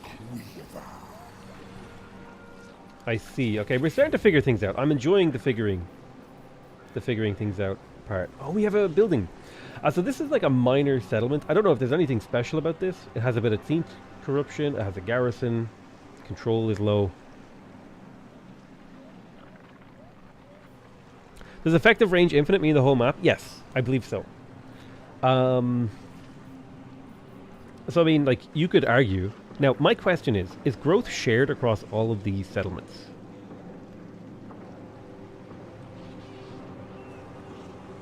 Like, that's control, actually, quite a bit more important than I thought. So maybe, in terms of economic building, I build something for stability here. Right? Control +4, there's the fungi of defilement. Helps me regain control of the place, gives me a little bit of income. You know what I'm saying? Just rebuilds the control here. This is like, I feel like this is the right move to do here. Is pick up control. And we'll be in a better shape. A touch of death. Spread a plague. Recruit 20 new units. And maintain this thing. Got it. I think that's it though. Excuse me. Gilbert, get the hell out of my territory. The wretches that inhabit these lands must be bent to the customs of the Plague Lord. Spread your pestilent corruption here, for the influence of Grandfather Nurgle is the catalyst for all growth and decay. Perfect. Now, this boy is definitely attacking my settlement. However, so do I now come back and defend, or do I go take Darko Wharf and let the Stavrak fall? I feel like letting this fall is a mistake. It's not at its full strength. I should protect it. I should plague him. Plague Cauldron. I see. If I want to do a plague call, I would have to make a plague cultist. And I can't afford a plague cultist. I see.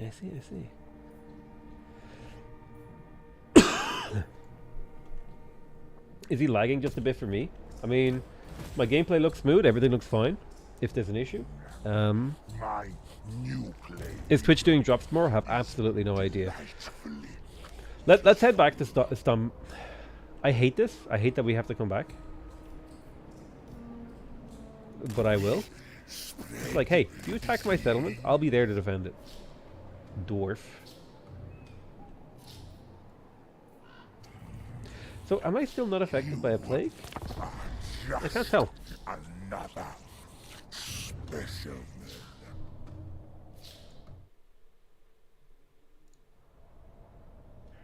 Oh. Damn.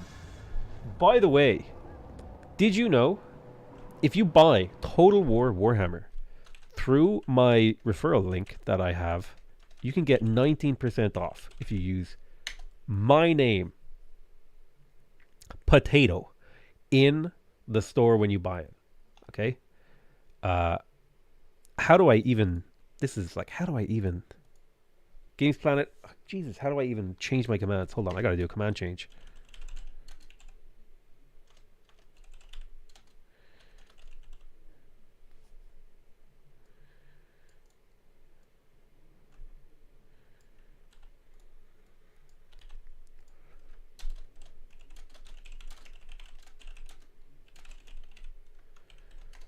Did the edit work? Let's see.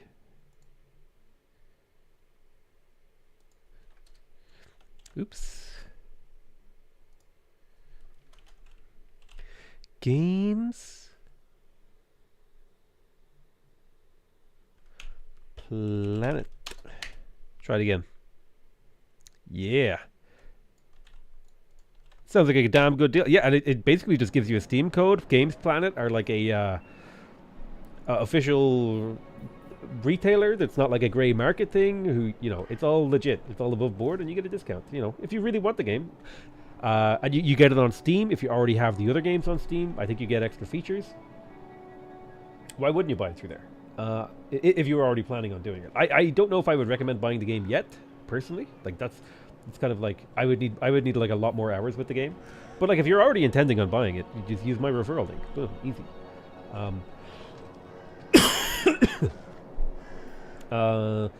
Highly infectious. So we researched new technology. So now we have access to fever symptoms. Now, that dwarf fecked off, which is kind of what I was expecting. But I can use fever now, which is a way for me to generate money when I spread my plagues. So that's a little bit worse than I thought, now that I understand that stuff a little bit better. I don't know about you guys, but when it comes to Total War, diplomacy is like the thing I ignore the most. Like, I'm sorry, but it just is. I think I'll go for Spore Diffusion here. Plus 5 growth is like map wide, so that's going to give me some long-term value. Alright, so we told the dwarves to leave. Let's prepare now. We got serious Winds of Magic. We want that Winds of Magic to be high. I've made a pox just for you.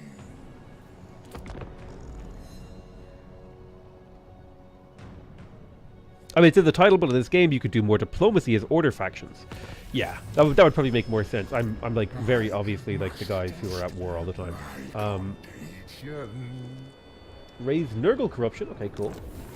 And we completed something in the water. Bullet port. The population of this province has grown under your care. Ah, yes, excellent. So we got our first pop surplus. So I get to figure out how this works. At home. We In can time, your meager settlements may be developed into mighty fortresses of war. develop a main settlement building. Total favor, Gambler's Armor. Learn more. Okay, we got Gambler's Armor. Upgrade enemy settlement building. Any settlement building. So these buildings don't actually need to be upgraded. They like go through a cycle, right? They like... Yeah. So that means as Nurgle, the only thing I ever really need to upgrade is my capital, right? I don't need to ever upgrade these things. So this goes from Withering Root to a Tumid Hollow, which is 350, 200, 1000 versus 225, 200, 1000. Okay, yeah. So you're better off upgrading your main building first for a similar price. Yeah. So the province capital is the one to upgrade first. Okay, we're learning the general rules of the game. When outside Ogre or Norsen homeland, chance of removing trait gained from visiting the Realm of Chaos. Ah, okay. Grants 2 construction slots in the settlement, up from 1. So yeah, this just a straight up makes me better, which is great. Mission issued. Spread enough chaos corruption to unlock a holy manifestation. You got it. I have actually no idea how chaos corruption spreads. I assume it spreads by me just like capturing things. Building events characters. So is it like let's say I click over here. No, I guess it spreads from territory I hold. Let's go take out Darko Wharf. Yeah, if you use my voucher on Gamesplanet, you get it like for 48, 44 or whatever dollars. Now it's saying a close victory. Like if I were to fight the battle, like what happens if I click this auto resolve button?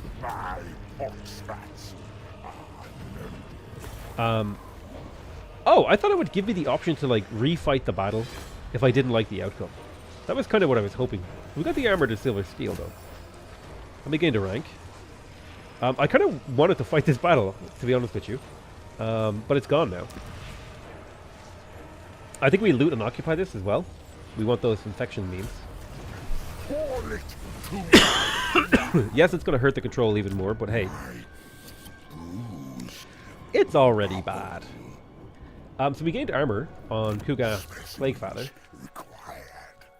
He's wearing Enchanted Shield versus just 20 armor. 20 armor just seems way too good. And then we've got the Iron Curse icon, which gives missile resist. Ah, I see. And I can give these things to each character. Aha, okay. Ancillaries. Do I have any ancillaries? No, not yet. Concoct a perfect play.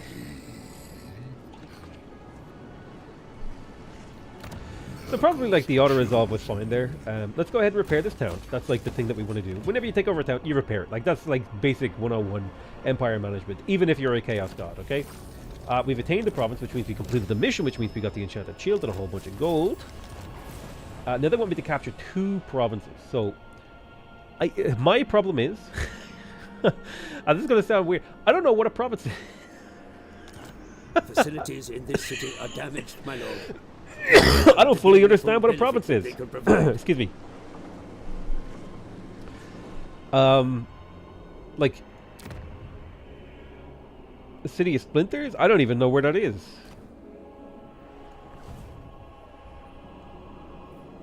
So what's to our north? I think they told me this. That this is like Kislev, maybe? I don't seem to have a way to like do diplomacy. What are you to the north?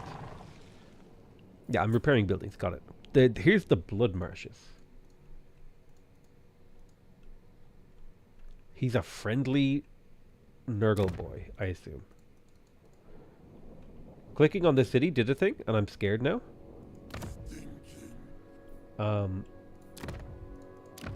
How do I talk to different people? Oh, I see. Hold on. We've got the Maggotkin. Okay. Okay. Now I'm getting the hang of it. So this is the other Nurgle faction. I want to make friends with them. And perhaps even get, like, I don't know if you can, like, unify with them. Then we've got the Legion of Chaos, which is, like, the demons running around. We've got the dwarves, like the Krakadrak and Clan Hellhound. So I'm definitely going to go over Clan Hellhound. Then we've got the Greenskins over here. And Black Venom way over there. We've got the Exiles of Khorne in the Chaos Waste to my northwest. And the Crimson Skull to my west. Norska? I have no idea what Norsa is. But they look like Nordic. Yes. So we'll probably go to war with them. Then we got the Ogre Kingdoms. Aha, so there's the Ogre Kingdoms. Now I thought the Ogres were like... the boss. I thought they like left. They like were like the Mongols. They would like travel around and stuff. Maybe I'm mad. And then we got Slanesh over there. Yep. And then Siege. And then the Warriors of Chaos. Okay. We got the Demons of Chaos and the Warriors of Chaos. Let's talk to our Nurgle boy, Maggotkin.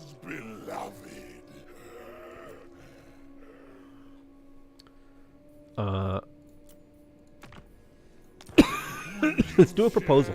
Hey, buddy. Is there, like, trade relations? Let's see. Defensive alliance.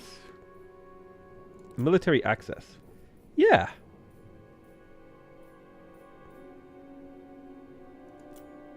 No, don't pay me. Yeah, no, pay me. Balance that offer. We now have a non-aggression pact and military alliance. And eventually, I assume we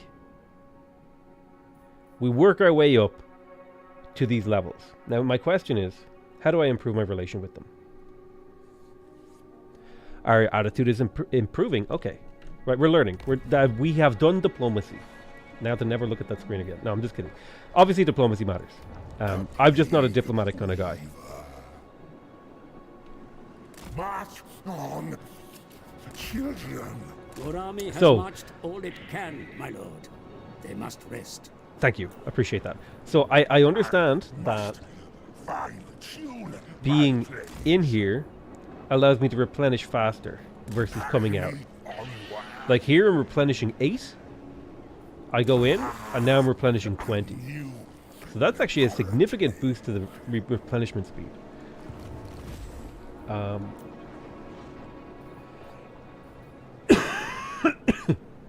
It might be a good time to actually recruit a unit or 2.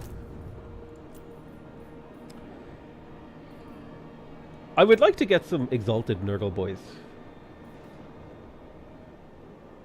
Yeah, I would like to head back to the Sunken Sewers at some point in the near future. Maybe. Oh, you're right. My hero leveled up again. All right, this is getting hard to keep track of. We have the Children of Nurgle. I think I would like to level up. Rancid Visitations uses a lot of mana, but also, like, it doesn't get much better. So I feel like Stream of Corruption here is the pick, because that actually like upgrades my Stream of Corruption. You know what I'm saying? And now it does 48 damage. It doubles the damage, so it's like a way more efficient spell. Will aid my studies. Excuse me. I think we're going all in on defense on the counter, because we want to try to keep him alive for a while. So he's going to go for hard to hit and thick-skinned. And then...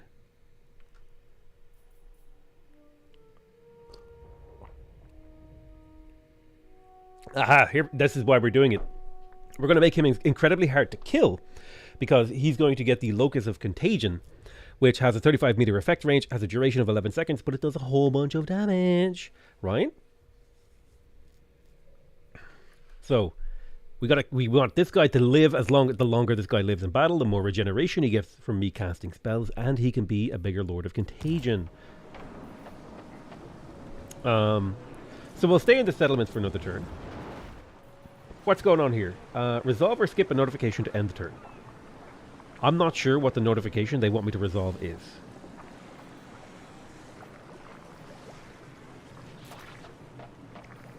I don't know what the problem is. Imminent rebellion is the problem? Ah. Delete tax. No more taxing. Is that enough?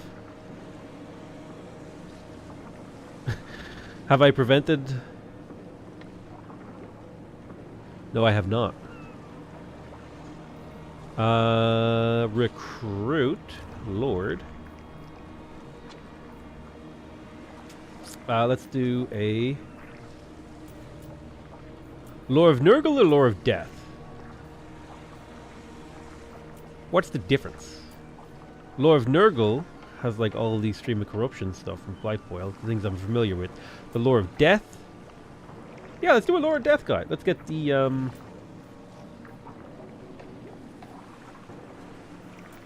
Weapon Master. Recruit. Now maybe 26. Maybe we can get that down by recruiting.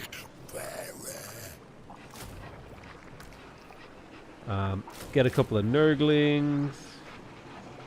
Get a Plague Toad, a couple of these guys. Maybe this will get the control. Military presence. Minus 24. Haha, I think we averted. We spent a lot of money, but we averted rebellion. But we have an army here now to help deal with the rebellion. We have a control building coming online. I don't know what you want me to do. I did everything I can. Skip notification. End turn. If you rebel, you rebel. Okay, I did my best.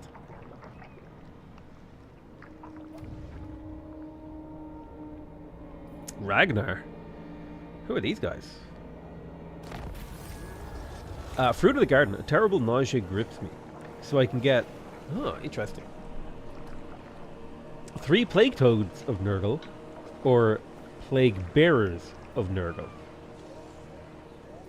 Consign it to the sewers. Boom. Let's go for the Plague Toads. The lifeblood of success. So we just got the control, or the growth buffing thing. Gain a moderate income.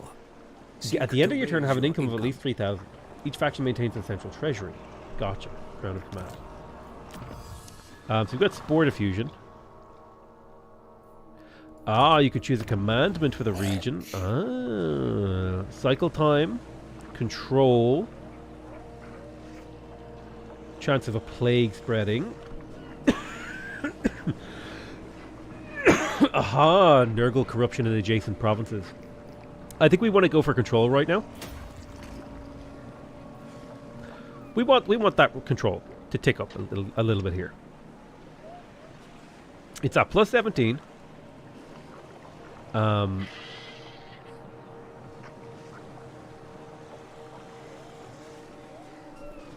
that's good. What's this? Technology. Plus 10 growth in settlements with chaotic climates. I have no idea what chaotic climates are. How do I tell what a climate is? Like, do I click here? Something in the water. Nurgle corruption. Climate. Help pages. Search function. Hover on the map. Province. Terrain. Wasteland. Wasteland. Wasteland. Wasteland. Light forest. Tundra. Tundra. Wasteland. Climate overlay suitability at the right. What? Over here? Click.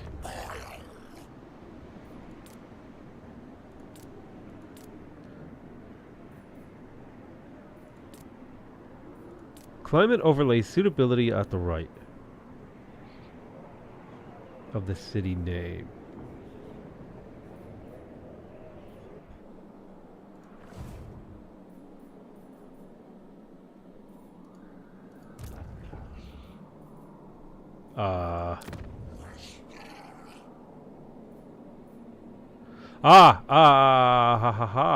Suitability. Chaotic wasteland. Chaotic wasteland. Chaotic wasteland. I see. Okay. Thank you. Now I know which one to pick.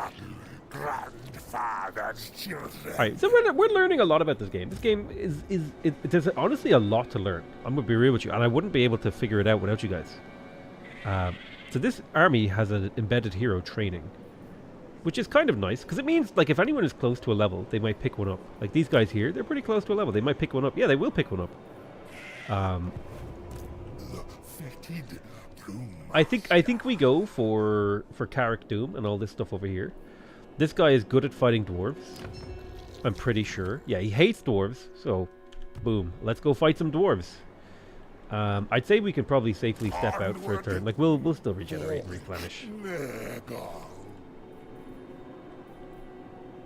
I should probably be in encampment stance.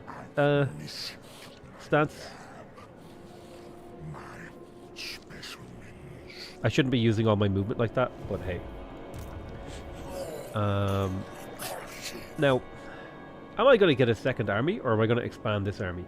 Honestly, if I'm mostly fighting these, like, settlements, I probably don't need this army, like, to be maxed out at 20. 15 is probably enough for the early game.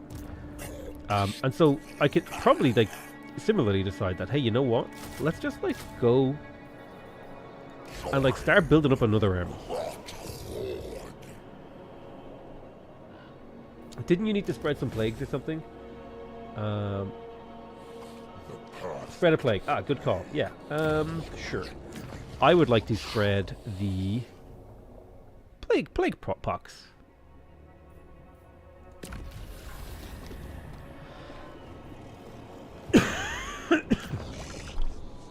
So this has a plague. I don't know how it, like... Now, if I send my army to touch the settlements, will that, like, do a thing? So there's money, and we get a sword. Oh, it actually has an active ability. That's weird. I'm so not used to active abilities and stuff like that. How do I tell you to just... Hey, you're done.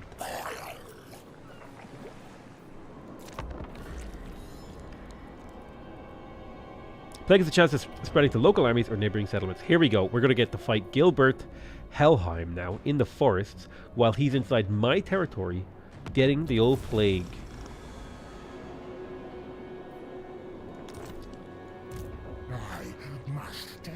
So this is going to be a close battle.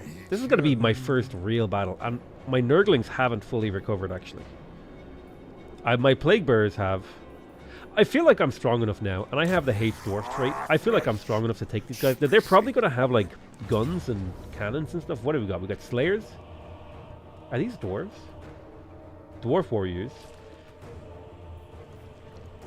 Is there a way... I would love to be able to, like, pin these stats and, like, compare them to mine. They recover faster in settlements? Yeah. Like, dwarf. Armor, 85. My guy, armor, 25.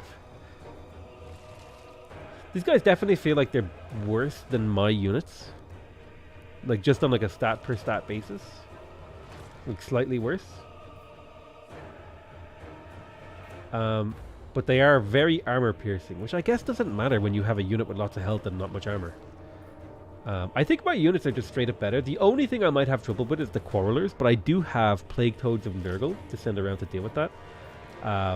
The Lord might be a bit of trouble, but I do have a champion to fight him. And my champion is set up specifically to be really good at melee defense. And like is pretty decent with his melee magical stuff. So I feel like my champion will be able to hold off this Lord for a very long time, at the very least, until I can maybe get some flying units on top of him. And I have, and I have the anti-hero spell. That's true. I think we've got this battle in the bag.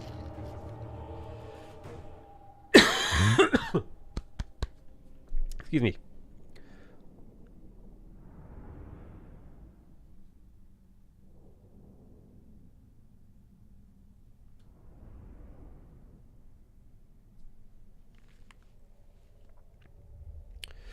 Does the stats need to check to guess the outcome properly? Listen, we're gonna do it live. Now these guys are a little hurt, so I don't want them to go up against any stuff. I think this is just a straight up meat on meat. We're duking it out kind of battle, and I think this formation is honestly fine. They have a lot of infantry, and I did not consider this. Like, they have a lot of infantry. A lot of my units are like utility. They have so much infantry. Now that I'm thinking about it.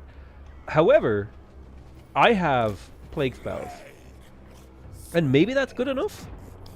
Papa Nurgle is gonna... honestly, do I even need to take the fight to him? I could just sit here and let Papa Nurgle pop, pop, pop, pop, pop. Blast him for a while. Honestly, this deployment is fine. Although I would take these Nurglings and actually use them as part of my front line.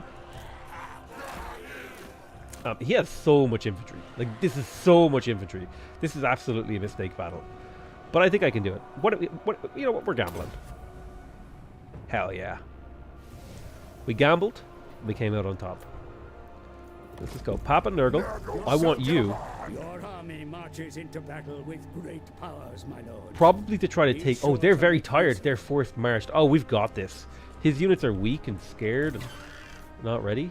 So Nurgle, the siege weapon of doom. So Miasma of Pestilence is the basic spell. Costs 4 winds of magic. You charge 1 power per 9 seconds. Oh, that was a devastating blow! Damn. Yeah, we want to soften all these guys up individually, I think. Oh! Oh my god, the Kugat plague spreader or whatever is insane. He's vaporizing dudes. Check this out, man. Where's the shell?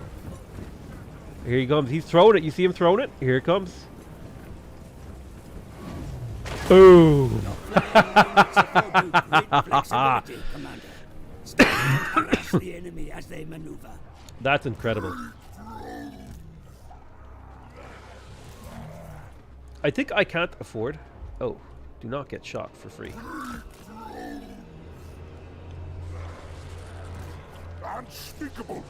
I feel like this one dude is like absolutely making it to where it's worth it for me to stay at range.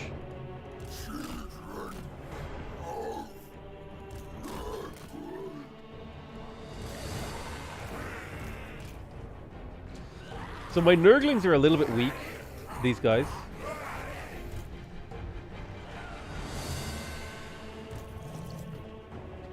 So I want to avoid this axe infantry stuff with my toads. So let's just send the toads off into the flanks.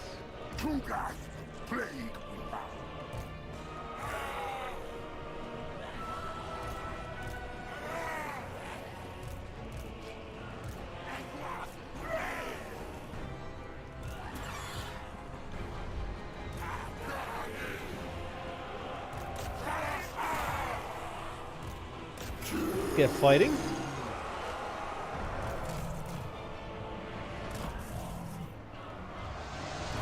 I want to get around to their archers. Where's his lord? Go fight his lord. Go fight, go fight. Blast those archers. Get in there. Where are my rangedy boys? Come forward and assist. Now, this guy, I need to like, where is his lord? There he is. So I want to do the rancid visitations on this guy. Oh, yes. Look at that damage per second. Now he is wrecked. Let's do some stream of corruptions. Where do we want to hit? Is there a way to like see? Oh, yeah. That looks like a... Ooh. Let's fire that bad boy off. Oh, did you look at that poison? Oh my god, that spell's incredible when you upgrade it. Your troops come under fire, Commander. I was actually so Have them wrong find cover about or this eliminate spell. the source. Oh my god, it's so good. It needs to be upgraded. I forgot to bring my toads into the battle, which is understandable because, you know, I'm a relatively new player. I'm figuring things out. I'm going to make mistakes. Also, I want to do that again.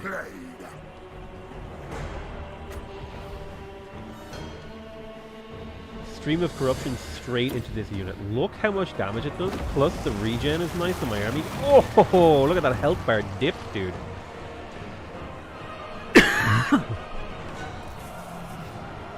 Alright, here come the toads. How's my guy doing? You're fighting that lord, right? That's your job. Oh, I want to see this charge. Get him, toads. Alright, I think we got this. I know I'm on easy, but like this Nurgle unit, I think I want it to retreat to keep it alive. Now, my hero took a lot of damage from these ranged units, but that's kind of his job, right? Is to tank. And like he's done incredible damage this round too. In terms of winds of magic, I want to wait for. I don't have enough power reserve. I could do like maybe another couple of stream of corruptions. Let's help out on this side of the flank.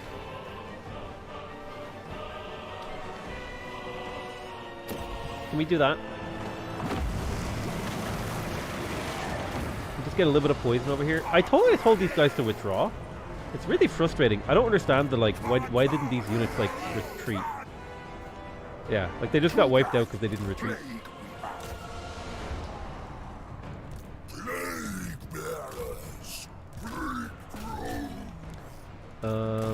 Make sure they leave the field of battle. Make sure they leave. Make sure they leave.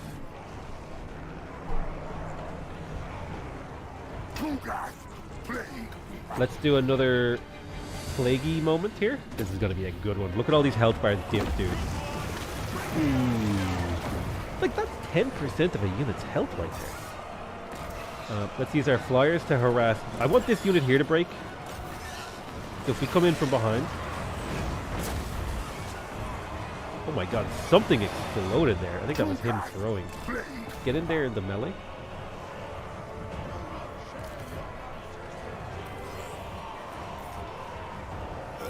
Your job is specifically to attack him. In fact, you should probably be dueling him alone. Toads, how are you doing? Good job. Toads are running people down. Let's bring the toads in.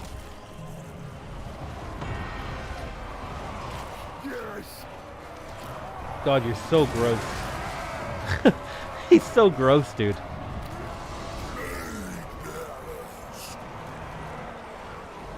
Demon units can't retreat. They cease to exist. That's how demon and undead units work. Well, you know what? Like, okay. I click withdraw. Wait, they literally just can't withdraw?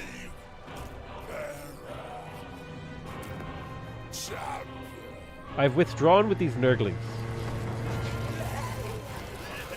Like, now they're running.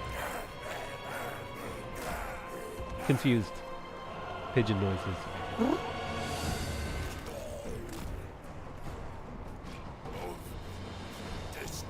A gross, I think you mean he's beautiful? Listen, I can acknowledge that that man is awful to look at. It doesn't mean he's not beautiful. Have I won yet? Can we... Let's speed this up. I think we're just waiting for this unit to break. I like how he's yeeting his own units around as this one Slayer unit needs to die. Perfect. I'm very happy about that. That was a great battle. I really enjoyed it. Man, the battles in this, the battles in this, I can see why this game is so popular. The battles in this are incredible. I lost a unit of Nurglings, which, to be honest, like a little bit of a unit attrition when I'm doing so well feels kind of okay, right? Like I feel like I'm doing well. Wow, our units are tanky.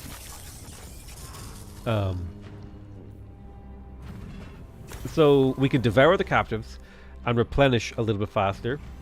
We can offer as tribute to gain money, or we could get infections. The thing I understand, like intuitively, is regenerating means I get to go fight more faster. And like these Nurglings, they're super cheap, and I can print them basically. I can print these Nurglings. So like, who cares about replenishment? Let's take the infections. That's like my faction special mechanic. It's the most fun way to play. We'll put this guy into encampment stance next turn, and then we'll slowly siege down Carrick Doom. This guy is 9 out of 20. I would like a little bit more. I would like more actual, you know, melee fighting guys. But I reckon he... Like, am I at peace with these guys? These are the Chaos Undivided. So I assume, like, I'm not... Me and Chaos are chill for now, right? We're not in forever war. We get along somewhat. We're not best friends, but we get along. It's like the assumption that I'm working under right now. We have a spare population, so we could use our money to continue to develop things. And let's do that. Because that is more income, it's more infections. Recovering in the city is usually better than encampment stance, but I want to keep making progress, don't I?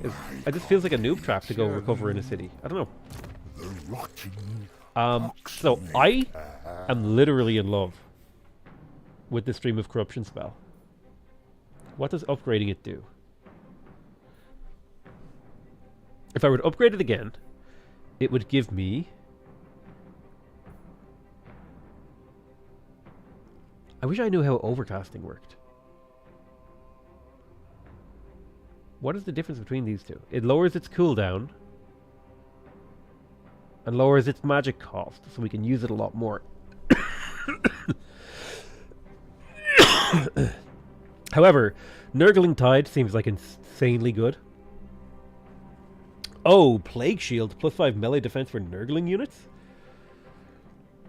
Oh, okay. Bloated Carcass.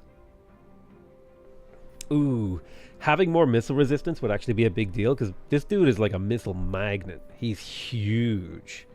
But I'm gonna go for Nurgling Tide. Being able to summon units for free seems kind of powerful. This will infect so many. Spell browser. Yeah, but I think we're making really, really good progress. I'm looking forward to more.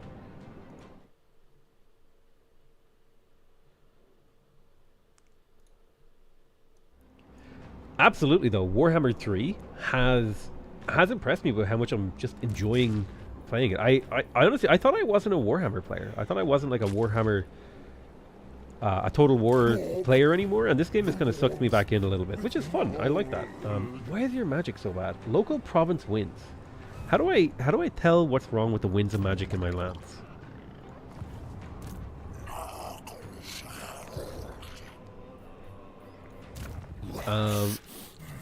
Prepared. Sure. So who am I leveling here? Oh, you leveled up again. Plague Shield seems really good for Nurglings. Let's go Stream of Corruption. I love Stream of Corruption. I'm down, dude. I am down for Stream of Corruption. This guy's also leveled up. Let's go for another hard to hit. I feel like having lots of melee defense really worked out for this guy. He took very little damage from fighting that lord. I guess what we'll do is we'll go chill out in this settlement next turn. Get you replenished up. Get you replenished up. I'm going to recruit like an absolute boatload of Nurglings now, I think. I'm going to spam. I'm going to embrace the Nurgle horde.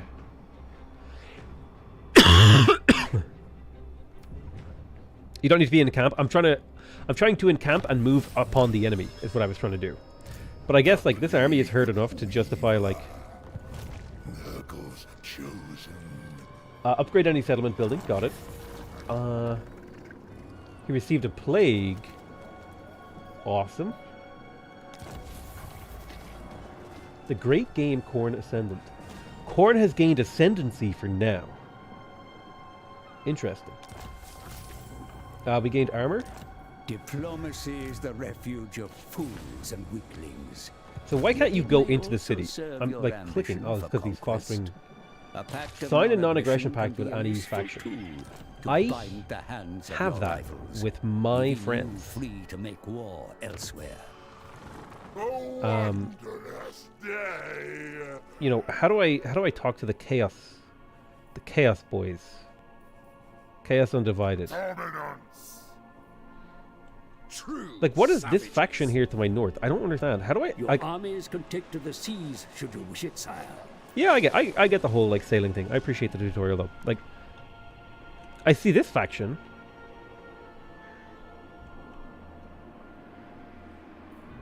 Oh, I see. This is the Chaos Undivided. Okay, I was just misunderstanding the map. All right. So Chaos Undivided. Warriors of Tong. Let's go ahead and talk. How about Perhaps we can barter for the we already soul have a of non-aggression pact. Oh god.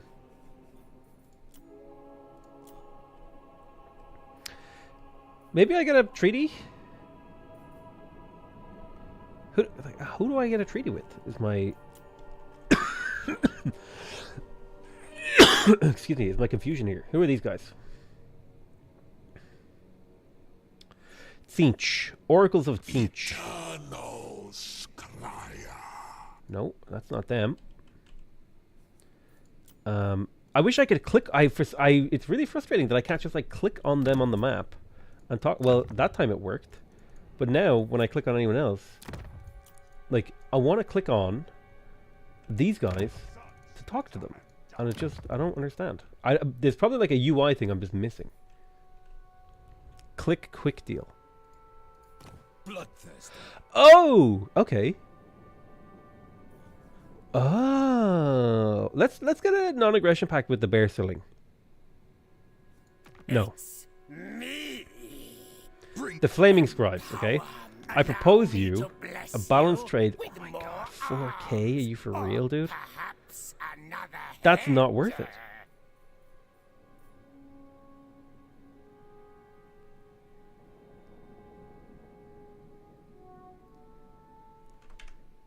You know what? We're done.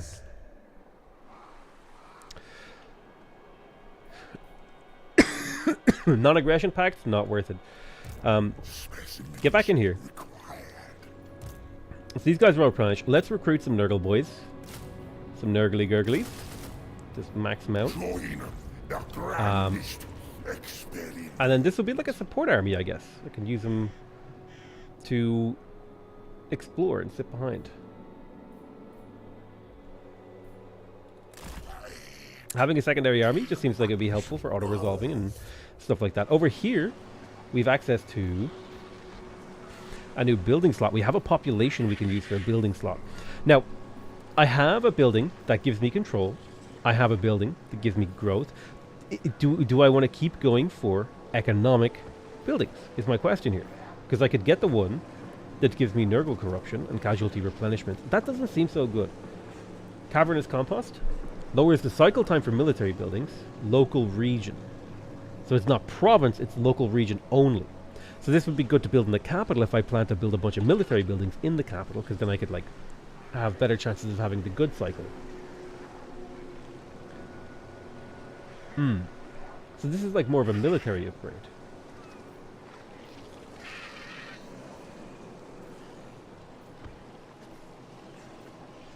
So this is like a defensive building that also generates money.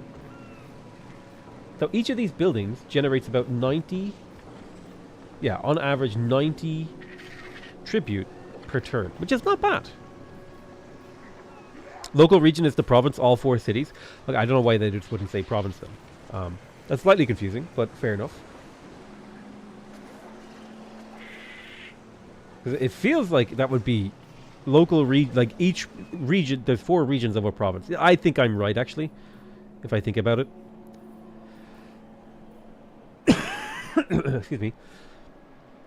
Now it might be a good idea to pick up stuff like Forsaken of Nurgle. Maybe it would be good to pick up the Plague Flesh Poppies. I think I've gone pretty... Yeah, I think I've got a lot of eco here. So I feel like it's about time I went for either like an advanced military or a military building. I can't afford the landmark because this is not going to happen. So I will go ahead and build a military building. And let's just start with our basic infantry, I'd say. Actually, these generate income too. Oh my god. Nurgle just seems OP.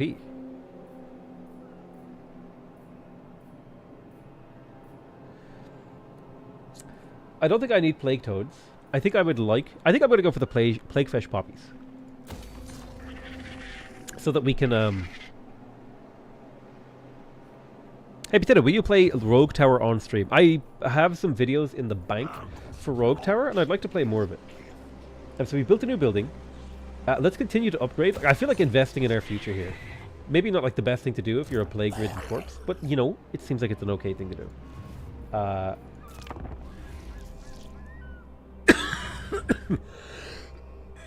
Excuse me. Apologize for being sick. I have something in my throat, in my chest, in terms of hay or like allergens. Those buildings are a life cycle. They are a life cycle, yeah. Trait gained. So we got a disciplinarian, which gives control to the local province. That's not a bad trait to pick up. Actually, you know what I should also check out? I should probably check out what kind of armor we got here. Sort by rarity. So, like, the Tormentor's Sword lowers your melee attack and prevents you from moving. That would actually be really good on my anti-hero guy. Because that's what I'm building this guy to be up to. He's an anti-hero. So if he forces an enemy to not move for a certain number of seconds, that could be a death blow. Especially also lowering their melee attack. Quite good.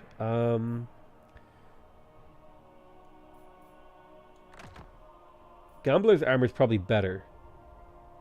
Because ward save is just good. Talisman of Endurance, ward save.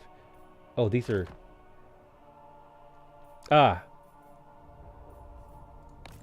Unequipped.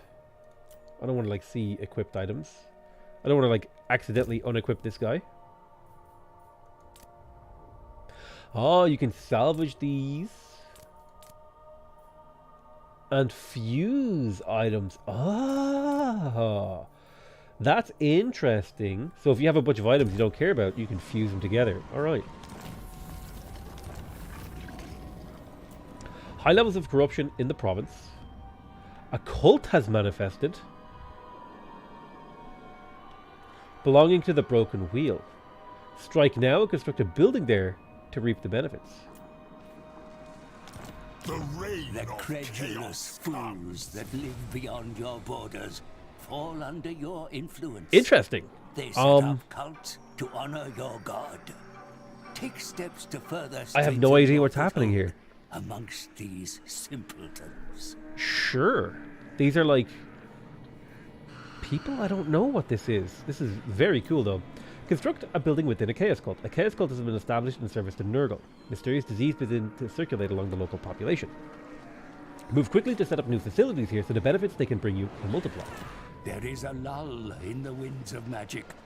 Can you sense the calm? Be wary, for the longer it persists, the weaker your sorcerers become. Winds of magic. I mean, with favorite winds, they harness and store. Low will deplete power reserves. Yeah, so I want to be channeling right now to build back up.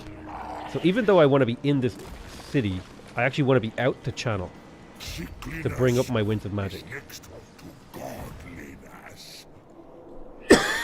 Excuse me. So if I head back over here, the Cliff of Beasts, I have a cult in here. And I can build the Plague Shelter. Okay.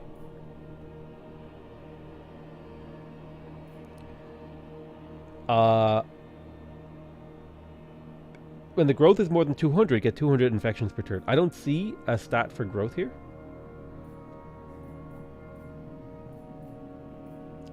A random plague will be given to the settlement. The cult will be destroyed upon completion. That seems kind of expensive. Whereas I feel like when growth is more than 200, I don't see growth though. That's the thing. That's like a stat I just don't see. Is this like an extra layer to the map that I'm like infecting someone else, some other faction with a cult? I have to assume that that's what that is.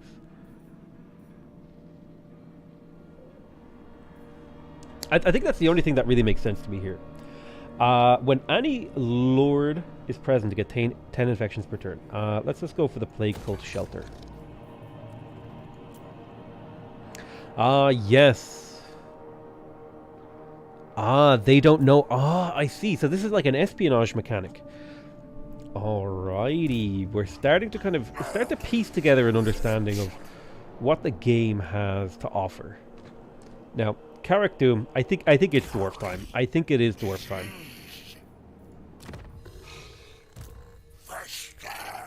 Take that enchanted shield, sir. So I'm channeling with you. I'm channeling with you.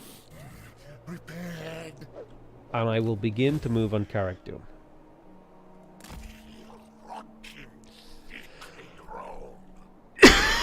Excuse me. You are just another.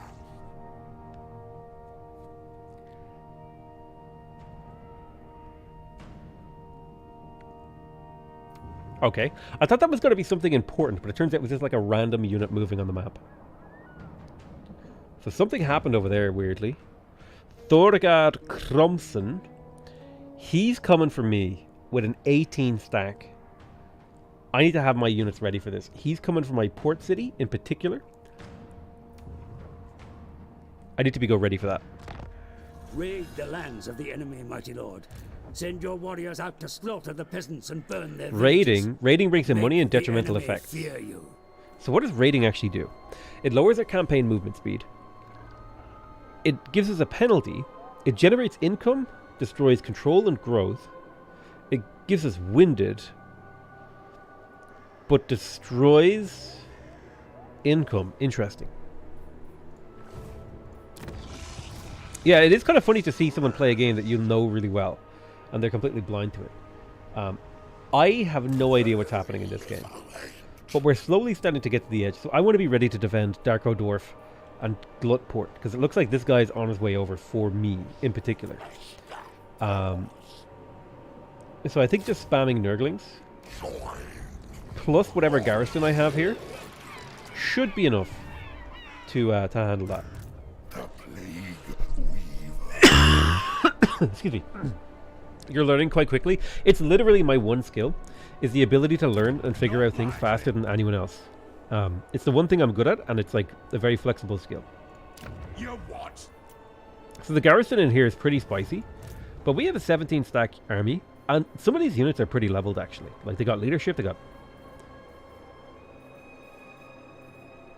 I think we can take this. Dissolve their flesh. Now it'll be... Oh. Actually not. Let's encircle them for a while, because we are channeling Winds of Magic. And we do have a guy who's training our troops, so maybe one or two of them might get a level as we're waiting, which might swing things in our favor. But let's just hold. Our enemies. But we blocked him from mustering, I think is the important thing there.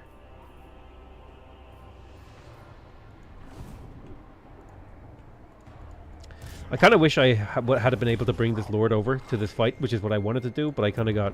The game is already engaging me and like pulling me in different directions, making it difficult. Which I kind of like. Now, thinking about these port towns, I feel like... maybe I'm way off base here, but I feel like port towns, they're like you want to do your military recruitment in the big town. But nobody wants a military building here. Unless like the total number of these buildings matters for like the amount of units you can recruit. But then again, are you always recruiting? I don't know.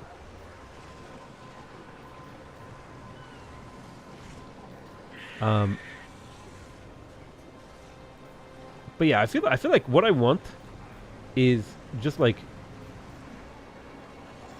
eventually control maxes out and control becomes useless. I guess.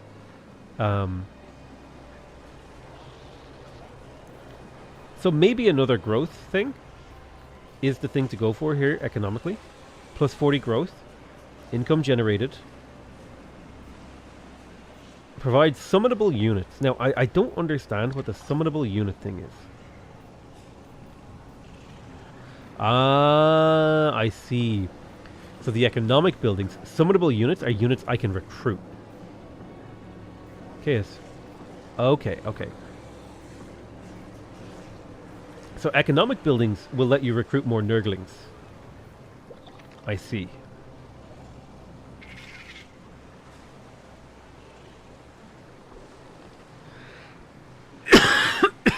Now, I have to assume that recruitment is province-wide, and like, it's not like, oh, you know, you didn't build the correct building here, you don't get, you know, blah, blah, blah, blah, blah, blah, blah. I feel like it's, you know, if you have all the recruitment buildings over here, you can pick them up, like, as long as they're inside the same province. I think that's how that works. So I'm just going to go for an economic building.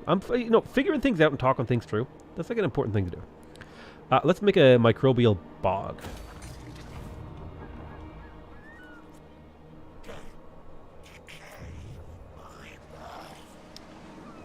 What do you still want me to do here in Darkroad Wharf? Oh, upgrade. I see. So my income should start climbing now. The instability of Nurgle's income is kind of like concerning to me. Like the fact that our income is going to be changing every turn. It's like weird and confusing.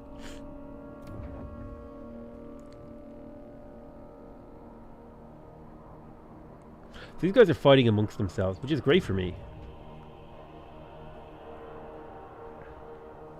You know, I've recruited another lord. I just disband crappy armies, then focus on economy first. I intentionally recruited that extra army here to be ready to deal, to assist my main army, and now its job is to deal with Thorgard. So it looks like Thorgard might actually be going for Glutport, which means I need him to head to Glutport. And he's channeling Winds of Magic right now. Winds of Magic is like maxed out. How are we doing on the siege? Like, how is the garrison doing?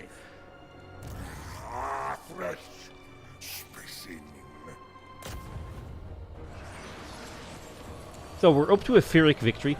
I'm probably going to maintain this siege for like a turn or two. Get these guys down to something resembling. Because is this? I can't tell.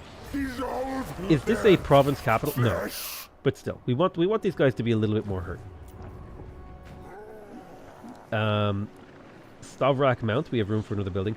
Again, like why would I build military? Why would I build military buildings when I could build economic buildings? Like seriously.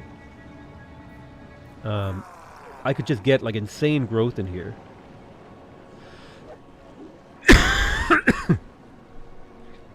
Here's my question.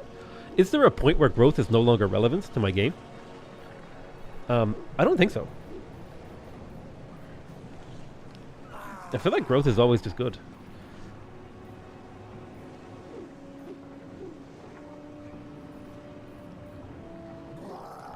So these are going to be like eco spots, I guess.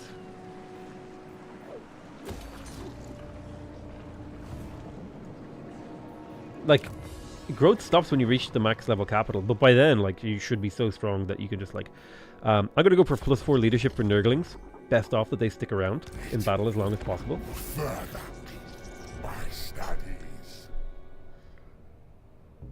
So this is like some sort of agent of Tzeentch, as far as I can tell. And they've done something to that city. Kronos just teleported somewhere. Interesting.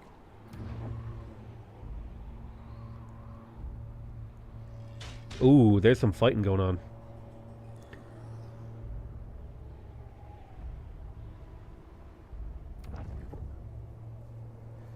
Oh, he actually... So, It looked like he was going the other way, but he completely, like, forehead jebaited me. And is going somewhere completely irrelevant that I hadn't considered. So the AI is, in fact, the intelligent one. Thank you so much for that dono, by the way. The tier 1. Echoing laughter from Thirsting Gaunts. Who? I'm sorry? Who?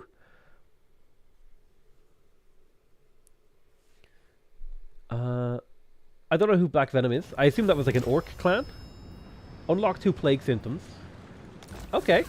Construct a building within a chaos cult. Okay, we've done that. Your demonic kin are empowered by the winds of magic flowing strongly. High power reserve across grants the them skies. extra Their energies benefits. course through you. Winds of Magic. I think I vaguely understand Winds of Magic. It's like a power bar for your spells. You may rely upon it. But it also has other effects. Let's go normal stance, I think.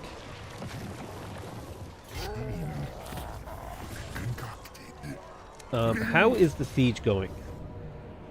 We have them down to a Pyrrhic victory. I think I would like it to be one notch better than that, so I'm gonna let them suffer for one more turn, and then I think we attack.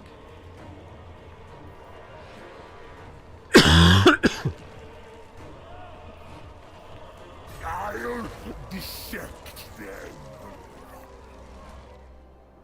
The thing is, you want at least one good region. Yeah, I plan to make this capital area, the Sunken Sewers. This is going to have like all of the military buildings, and like maybe one economic building is my plan. And like it already has the economic building that I want, which is the microbial bog. So we just need to get this growing. Cultist of Nurgle. Interesting. Plague-ridden. Plague-ridden. Diseased Grove. Great Blight Oak.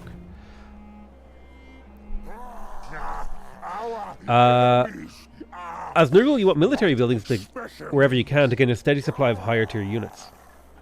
Interesting. Is recruitment campaign wide then? Speaking of recruitment, actually.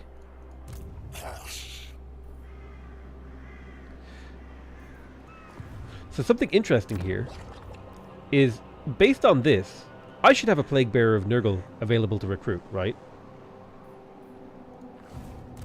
But I cannot recruit a Plague Bearer of Nurgle.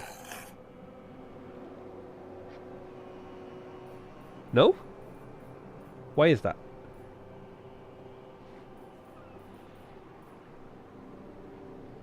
I can recruit Plague Toads, which I don't fully understand why.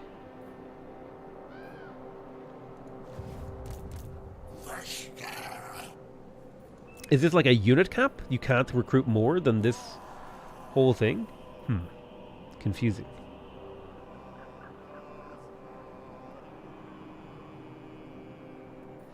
Sure, let's just recruit whatever we can into this army. 'Cause we just need units to be ready to fight this guy wherever he's coming. And we'll fight that siege next turn. Let's get into the settlement.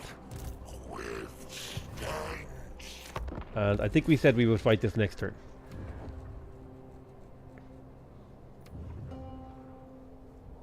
I don't know, I'm learning game mechanics, I'm teasing apart things, I'm testing things, I'm trying things. Okay, so big ogre armies are coming. So I need to take the settlement now.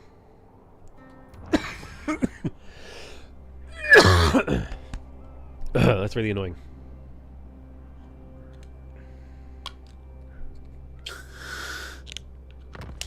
You would be wise to grow your settlements. Dude, I am Investment super of invested in brings growth. I'm going to be real with you. facilities and defenses.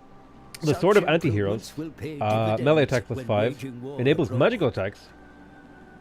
Base weapon damage for 40 seconds. Holy Jesus. The Sword of Antiheroes, 100%. Every circulation it adds it to the pool, but you don't have to recruit it instantly. Gotcha. How come then I don't have access to the Exalted Boys? Surely this has cycled at least once through these Exalted guys. You know what I'm saying? Let's fight this battle now. Let's go. This is a Pyrrhic victory, but his units are quite weak, which is good. Oh, the grudge throwers. What the hell are those? Look like siege weapons. He's got a lot of ranged units, which is kind of scary for my lord.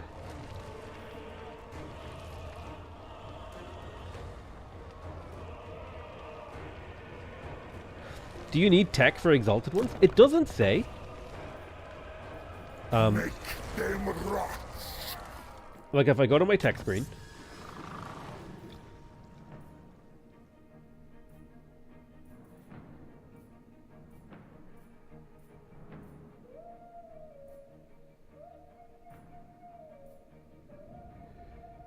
No. It doesn't say anything about that. Grandfather loves us all. Yeah, let's just fight this battle. I'm hemming and hawing too much.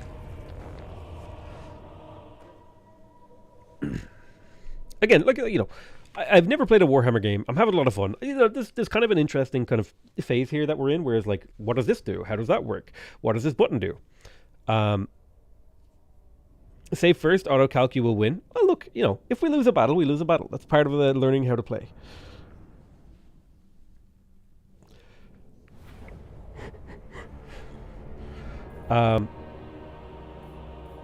So he's actually a spellcaster, and I forgot to give him his sword. Our current... Let's... Recharge blocked. What does recharge blocked mean? Let's channel some magic. Oh yeah, we channeled up. We channeled up big time. Now, let's do a little bit of analysis of this battle map. We have several areas of ingress, egress, whatever. We have a capital location. We have a potential, more attack locations, potentially.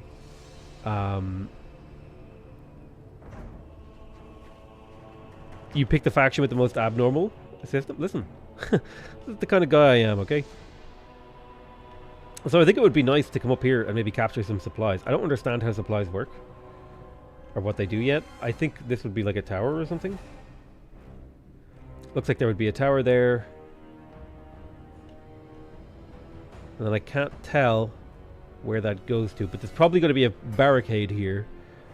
If I had to guess, a tower there, and a tower like here somewhere. So there's going to be like the easy route up here is going to have a barricade on it. Yeah, your barricades.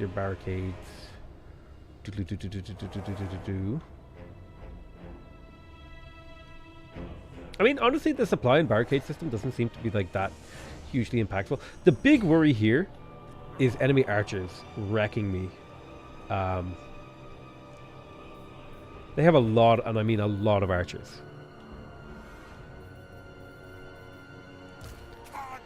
I don't think I need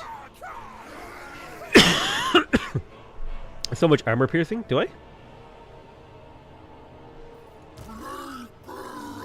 When I have a lot of plague and poison damage and stuff? Are we going to go all in on one entrance? Which entrance looks the most friendly to me? They all look really difficult to play. I'll be honest with you guys. Like, this has, what, like 2 barricade spots? 3 barricade spots? A tower? This one honestly looks a little bit easier. No. Where dwarf cities are so annoying to attack. I'm gonna be real with you guys. Just like looking at the map. Whatever is going on here, I'm not okay with it.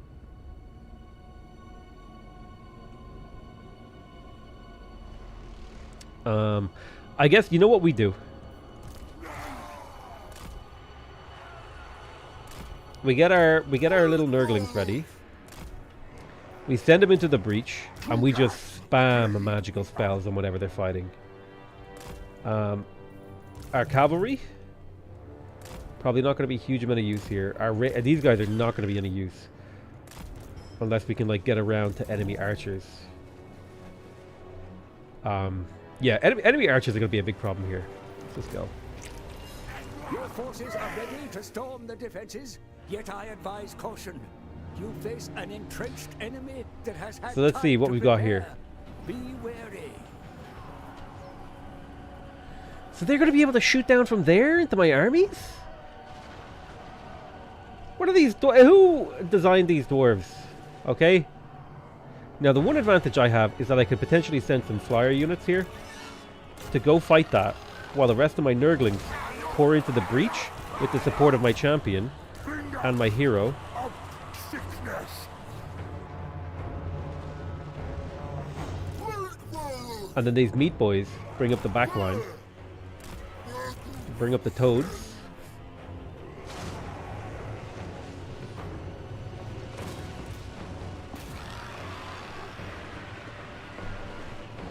Why is this giving me the warning? Surely these guys, surely flying units should absolutely dominate archers, no?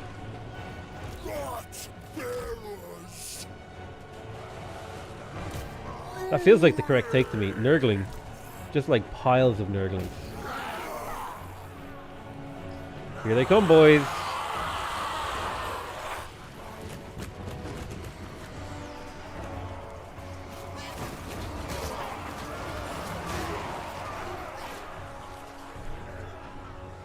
Let's send a couple of them over here.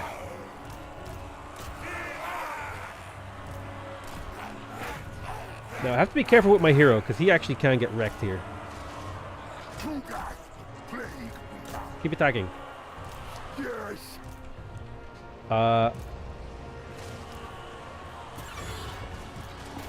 Flying units are doing work. Where's my stream of corruption?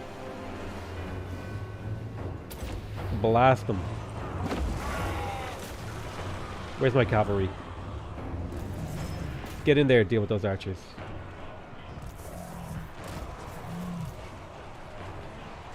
How are my flyers doing? They're actually doing okay. Believe it or not.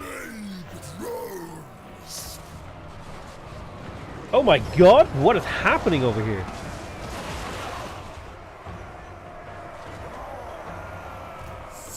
What was that?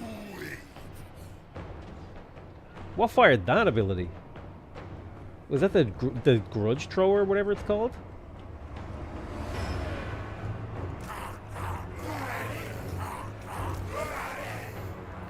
Jesus. Let's do another Winds of Magic. Let's get a good line up here. Oh yeah, that's actually beautiful right there. Look at this health damage. Destroyed. And you know what? That's also helping us out over here. Can you get in there in melee and fight a little? I need you guys to break these dwarves. Now my main melee infantry haven't even started to join the fight. These are just like my crappy Nurglings. Nurgles, come on. I think it would be safe to pull you out of the battle. You have done enough. Well, you're losing rapidly trying to retreat out of that. I don't know why you're going that way. Okay, they just straight up died because I tried to get them out of the fight. I thought flying units, like an advantage of flying units, would be that you could disengage like incredibly easily. No?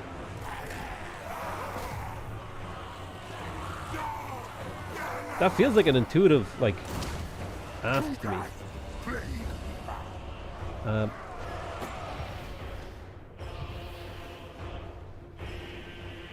Can you hit them with the big old... Nah, let's not do that. It is done.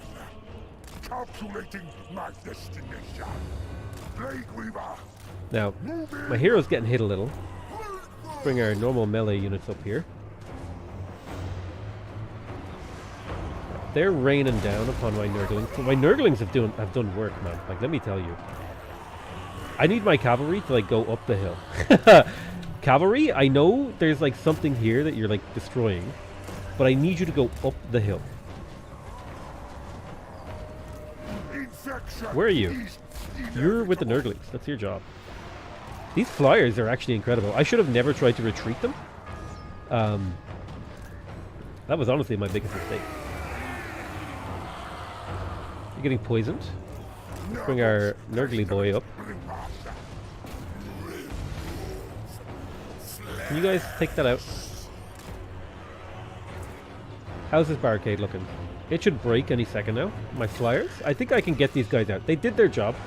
They took out a couple of archers. They weakened up, pulled off some forces.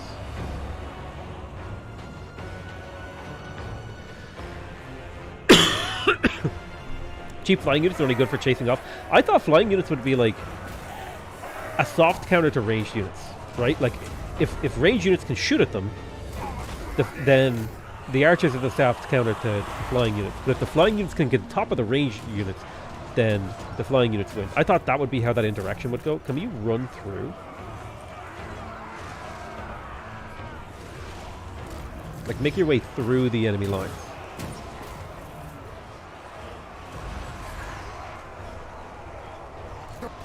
Now, my hero is getting wrecked. I don't know why you went that way. Well, I mean, that's the way you've gone.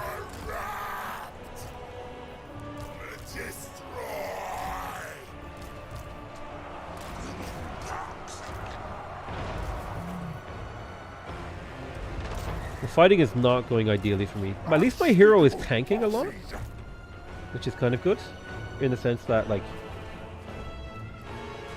tanking means units that are less... He rebuilt this? Excuse me?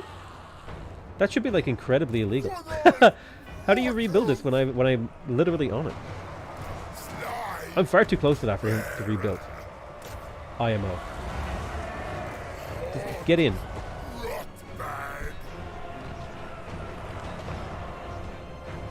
Light flying units against heavily armored ranged... I mean, my flying units obliterated. Like, look at the corpses. My flying units completely obliterated what went on here. It was just like when I was like, okay, you fought enough, and when I tried to retreat them, they, like, lost all of their units instantly. Which is not the interaction I would expect from a flying melee unit. I would expect a flying melee unit would be extremely good at retreating and surviving. Like, intuitively to me. And that just wasn't how it happened. And my assumption is maybe that's like a balancing thing that they've decided. Again, I don't know. You know, I'm literally in hour 4 of my experience with this game's gameplay. My Nurglings are confused. They don't know who they are, and they don't know who they want to be. And it's partially because they're, like, strung out across the map, so they're not, like... you're not able to box select them efficiently. So I want to look for a good Winds of Magic here.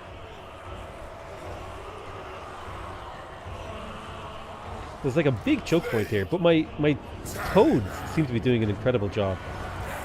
Actually just, like, pushing and pushing and pushing. Oh, yeah, the barrier didn't actually go through because I walked up, I assume.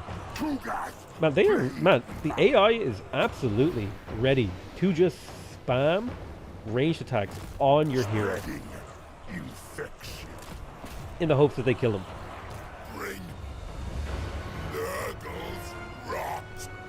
Let's curse the slug these boys. You withdraw.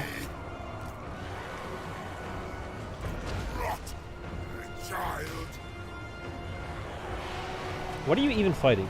Like, I don't understand. Go. You know what I mean? Just go, bro. Now, this is a Winds of Magic play right here. That hits a lot.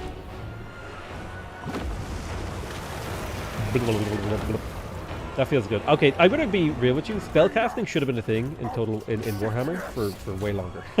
It is so satisfying to cast spells.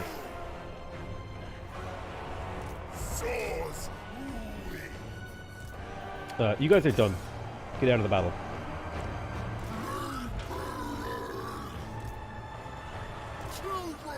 Just, like, make it happen. Just get in there.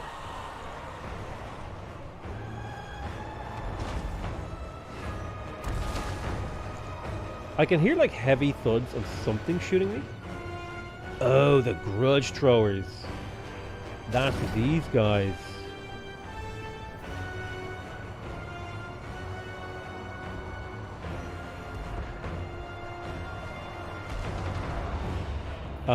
Let me break off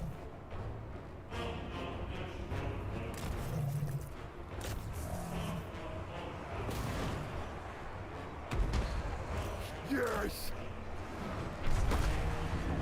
Oh man, these guys are absolutely in Cotsville right now. There is no escape for you, I'm afraid. The toads of Nurgle have arrived, bro. Flying bats at the siege units? Charge? Nah. There's too many range towers and stuff like that. It probably was the right move, but hey, they did their job, okay?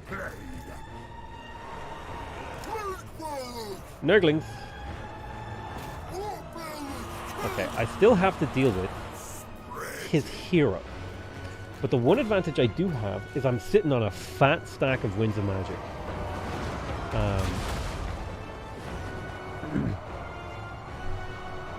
Which is really, really, really, really, really great. A sensible location.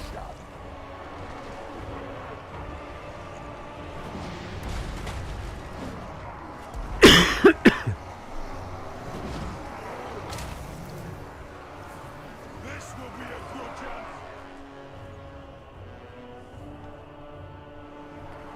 I'm sitting on a fat stack of Winds of Magic, so I should be able to deal with that no problem. Go fight the Lord. That's what you're literally here for. It's what we've designed you for, even though you're a wizard. And you're actually meant to be like a spellcaster. But I've designed you to be an anti-hero, dude. You're getting caught on toads. The toads are catching you. Let's send the toads in. Where is my Plague Father? There he is. I want to do Rancid Hesitations on him. In particular.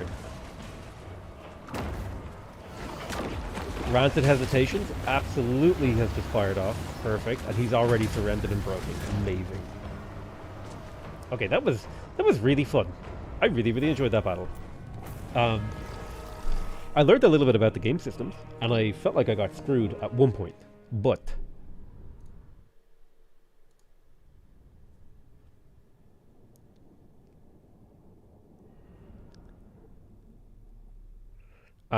it was a successful battle regardless. I did lose a flying unit because of, you know, learning game mechanics, and I tried to retreat it. Well, the idea of retiring the flyers is that, like, they're a little bit less expendable, which is kind of upsetting because I lost one of my non-expendable units. Oh, ranged units get different benefits from leveling up. Interesting. Okay, but this was obliteration. Like, actually just complete and utter destruction. Loot anything of worth. We have ended up with a Nurglish familiar. This is Kugath Plaguefather. Sorry, that's me. Ranked up in enemy territory. I assume this is like an ancillary. Okay, campaign loaded. So this is like extra equipment. Got it.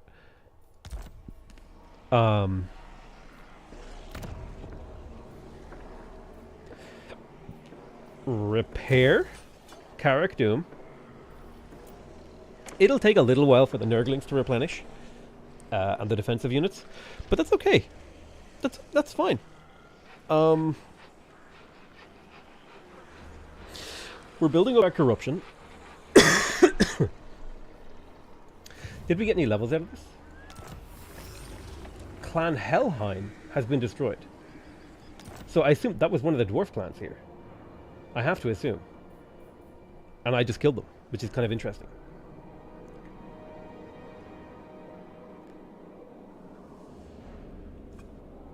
I have no idea how the Ogre Kingdoms work, other than the fact that they're like... units are huge and scary.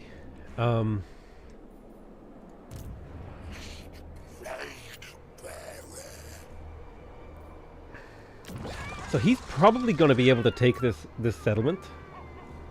I have a pretty good army to inflict serious damage to him.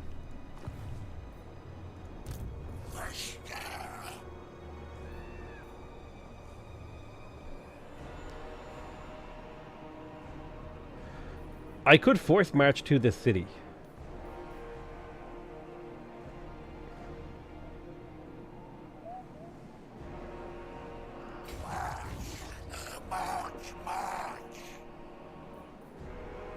I can't quite make it to the city.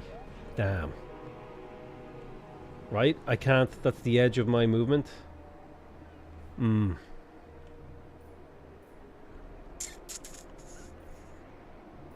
Looting and occupying makes the control in the region tougher. Yeah, that's fine.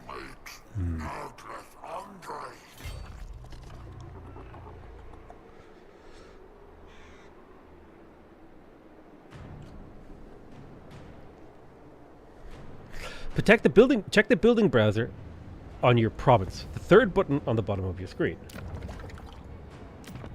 The Nurgle stuff, it seems all very, very straightforward. You have like buildings that cycle. You have the infantry building. You have the elite infantry building. You have the cavalry building. You have the flyer building. Then you have the single entity unit building. Then you have the growth, the control, the corruption building, and then the military, and then the defensive building. Like it seems very straightforward to me. I think I've already feel like I've already got it figured out pretty well. I could be wrong though. If there's something I'm missing, then. Man, how do I do? Well, obviously I'm a Lord of Chaos. I can't recruit mercenaries. Maybe I just let Daco Wharf go and retake it. Yeah, I don't think I can take this back. My condition. I mean, theoretically. Our most acceptable outcome. We spend a turn in here. We let him take Darko Wharf, and then we fight him later, and we'll be fine. Let's do an old sneaky little plague here.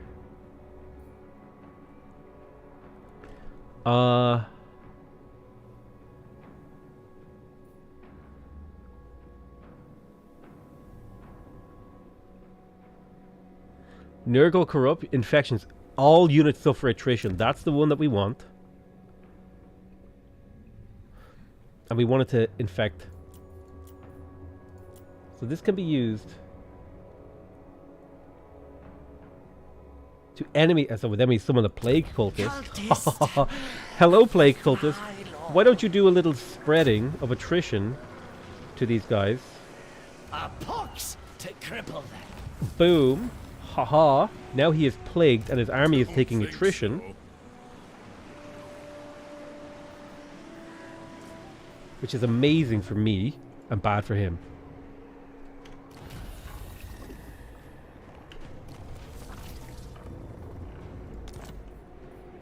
So, yeah, I think we're good then. I think having done that, now I feel good. So I got another level up. All right, cool. This is like really good. This is like a fun game. So I need to have evasion unlocked to get some of these late game spells. So evasion, just straight up, is a passive ability that gives a little bit of speed and a little bit of melee defense. Quite good, actually, for this particular hero. Unlocks hero recruitment Plague-Ridden, +1 hero capacity for Plague-Ridden, and hero recruit rank for Plague-Ridden. Interesting. Plague Shield, +5 defense for Nurglings units. I will eventually take that, I think.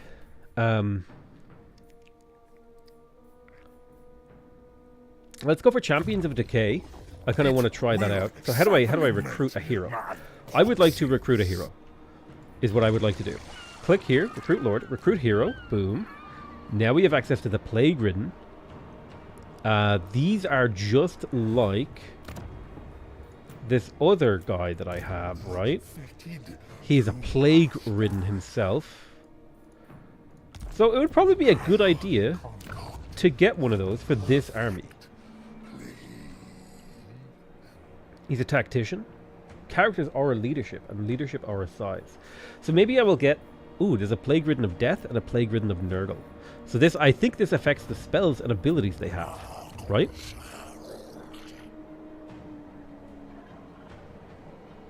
Would it be bad to get one in the port city? I mean, theoretically, I could go harass this army with my champion. You know what? Let's actually try that out. Let's figure out how that works. Do we want the Fomenter? Let's see. Do we want to go Plague-Ridden, or do we want to go...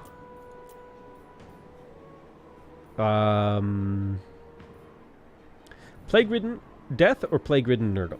Let's see. We've got aggressive, disciplined, aggressive, weapon strength, charge bonus, and then we've got fomenter. Yeah, let's go with the disciplined. If it doesn't work out, discipline seems quite good. So this is like an agent. When he's not in an army, he's actually not a unit. He like does things. So like if I target this army, I can say assault unit. It has a 50% chance of a positive outcome. And it'll cost me a bit of money, but it's potentially a sabotage. Which seems quite good actually. Thank you so much, Mr. Stabby Man. Check out the Lures of Magic.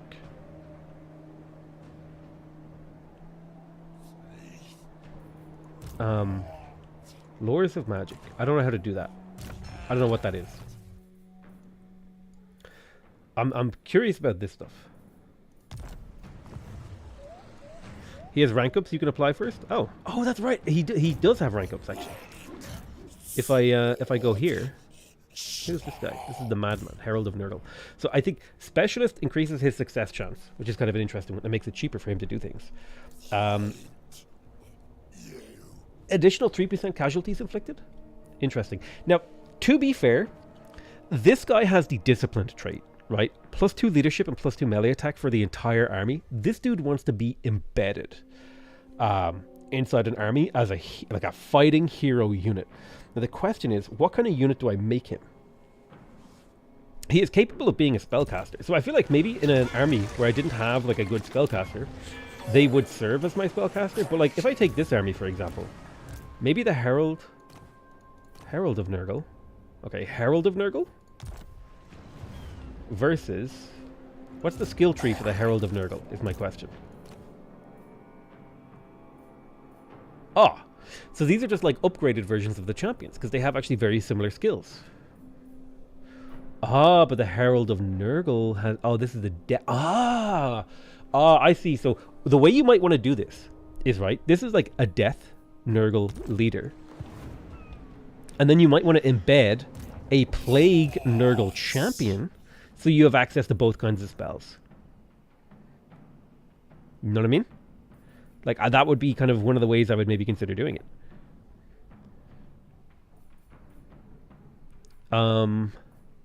Yeah, let's do... Check the Soul Blight spell. Soul Blight spell. Who has that spell is my question. Is that like a death spell?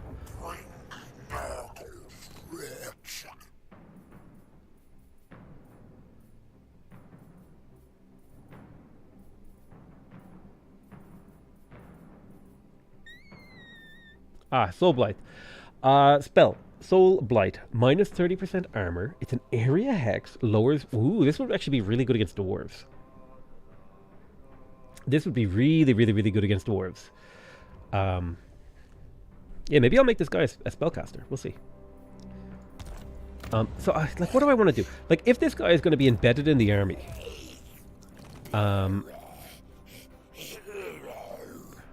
maybe I don't need him to be a spellcaster.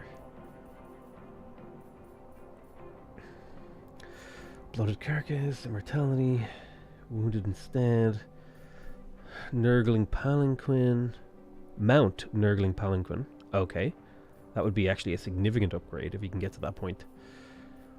This guy takes a long time to rank up.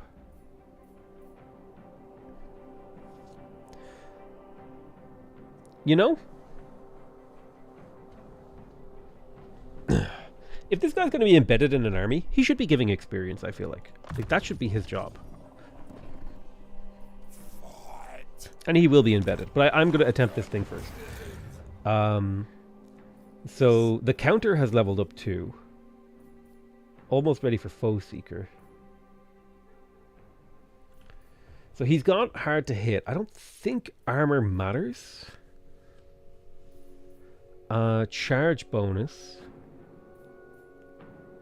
Miasma of Pestilence upgraded. So he has Miasma of Pestilence. I wish it would tell you what the upgrade was. 'Cause I don't know what the upgrade is. The upgrade is lower cooldown, which is not... I don't think cooldown matters so much. Vladimir Stefanov, thank you so much for the 50 Bulgarians. The BGNs. Yeah, I mean, maybe.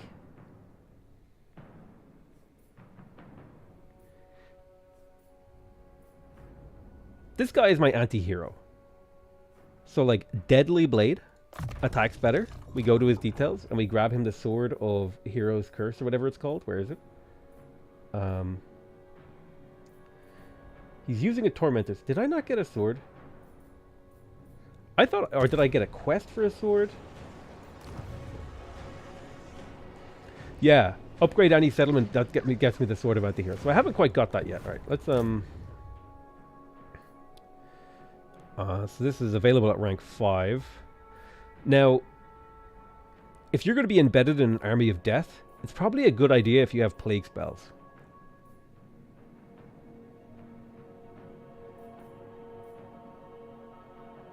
Right? To give me a bit of versatility. Ah, the blue text is the upgraded thing.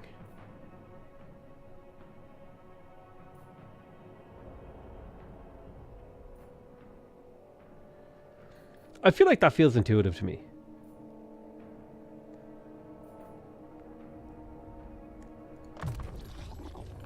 You know what I mean? Go for some plague skills. We won't exclusively go for plague stuff. But, like, making our way up here seems okay. Because he'll be embedded in an army forever. So I'm wondering what this guy will do now that he's plagued. You can pause the game by pressing this button. Okay. You see every lord on the map. You can change the camera settings. You can choose the lords you care about. You can apply settings to entire categories. And you can also press this to make the things go faster. You know what? Let's fast forward.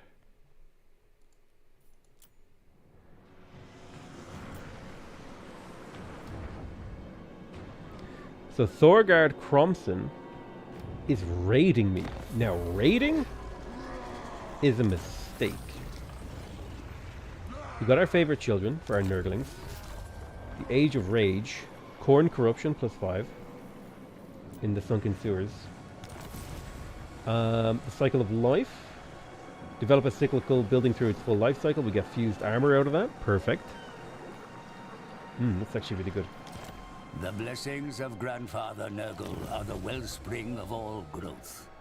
Increase his influence in the territories you control to gain his fruits. So again, I'm not sure. How does this recruitment thing work?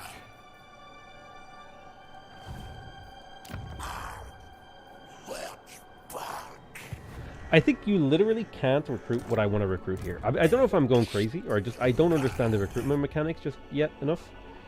My plan. Crad is alone. He's a tyrant. Why don't you come here, right? You do your task. Do it.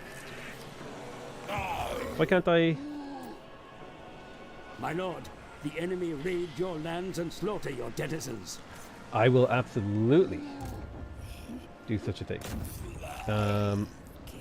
52% chance of a positive outcome. Let's go. Agent of Decay. Hero action success. Carried out a successful hero action against the character. Boom. The rotting toxin. Why is he also called the Counter? Is that like his name?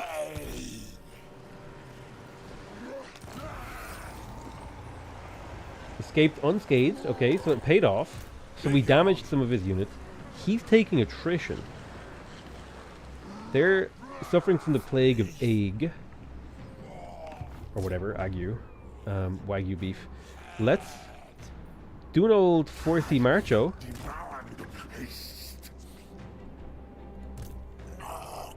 Okay, hear me out on the old forced march. I'm gonna add some more cavalry to this army. I'll take 2 of these little plague toad boys, attach them.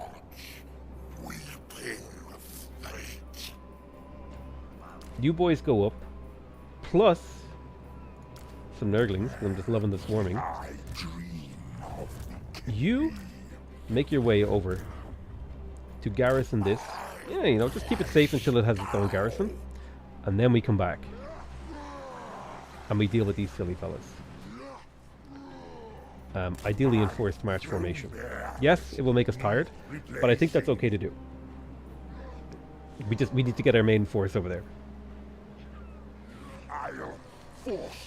Nurgle recruitment is very simple. There's a global pool you can access from everywhere, and every lord, each building adds a specific unit to this after a cycle to a max number. That's what I'm saying though. Like, I've gone through the cycle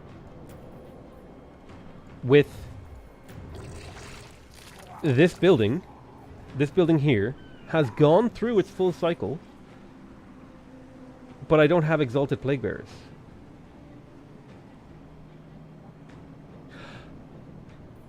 Do you know what I mean? So is there only like one turn on which I can recruit this?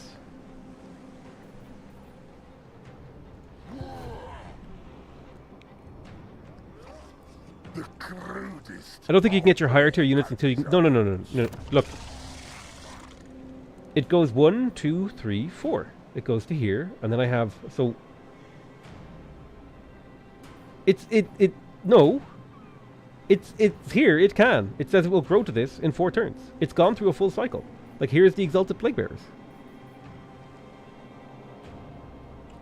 To a max level based on the settlement level, which is 2.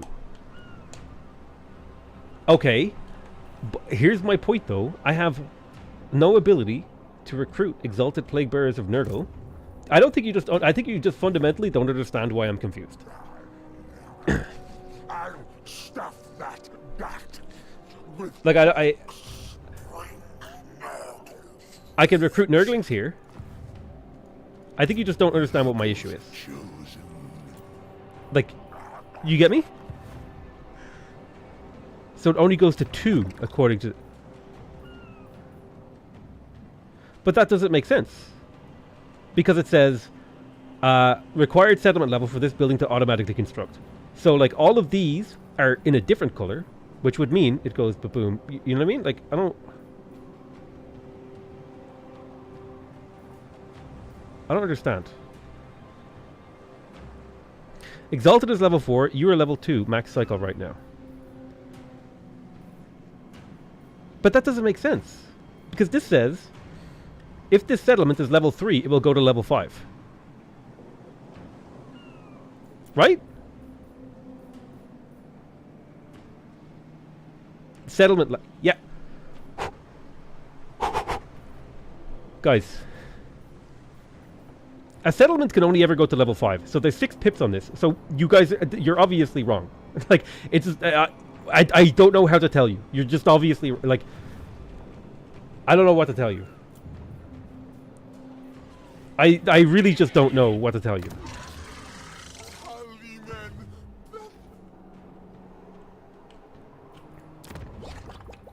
Like... Is it...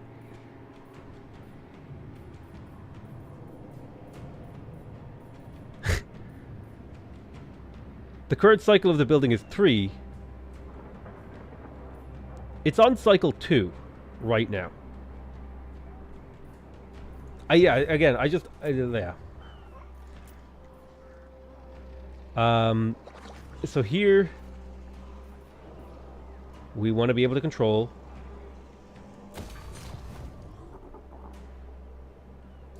end turn it rotates.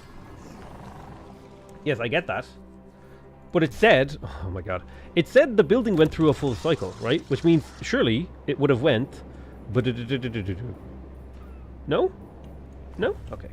Maybe I'm wrong. Maybe I'm wrong. Cycle time for plague flesh puppies. 10% for Nurglings units. I really like using Nurglings, so I'm gonna go take that. An aid to the plague crusade. I think I like, because the like, here's the thing. I might be wrong, and that's probably true that I'm wrong, and I'm okay with being wrong. But I know that your explanation sucks. Your explanation of what's happening really sucks, because I'm able to very quickly, like, point out where you've gone wrong. You know what I mean? Was the settlement level 2 when it went through the full cycle? Yes. Nurgle Corruption or Scroll of Power. I'm going to take the Scroll of Power. Total favor. Because look, now we're on cycle 3. Like it says, we're growing to cycle 3. So this just grew. Now, does that mean I have, in my recruitment pool, I have 1 Plague Bearer of Nurgle? Okay, I actually understand how it works now. So, here's how it works. I'm going to explain it to you guys. After a certain number of turns, your building will cycle, and then the summonable unit effect will come into effect. So the Plague Bearers of Nurgle will appear in my recruitment pool. And when it gets now to this cycle, it should then add Exalted Plague Bearers. But it must have been, when it cycled, I must not have been level 2. Maybe I missed it by a turn. Doesn't really make sense to me, but entirely possible. Yeah, so that now that explanation makes sense. That way of like putting that information together, that makes way more sense to me. Specimens required. Sure. Let's go to no stance. Can I reach him in no stance? I would love to get another battle in and just like obliterate this guy. Vigor in battle tired. Recruitment disabled. He's gonna be all plagued up for another turn, and he's in raiding stance, and I can probably, honestly, I can probably try this again with a 61% chance.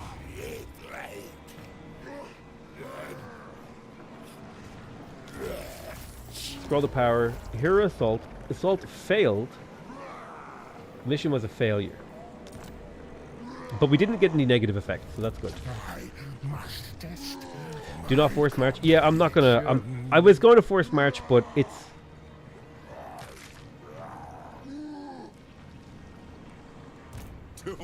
It's a dangerous proposition. I would rather just spend a turn working on my stuff.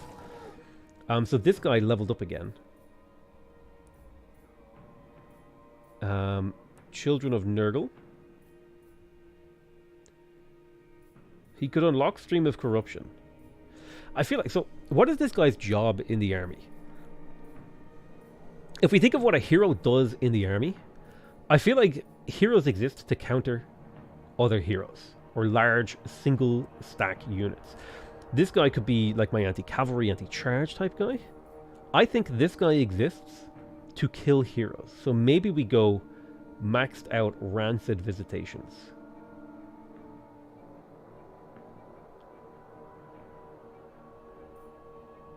You know what I mean? We go full Rancid. Or does this guy exist to provide AoE healing permanently? You can't attack and force march? Okay, so that we've learned. Gotcha. That's an important piece of information, actually.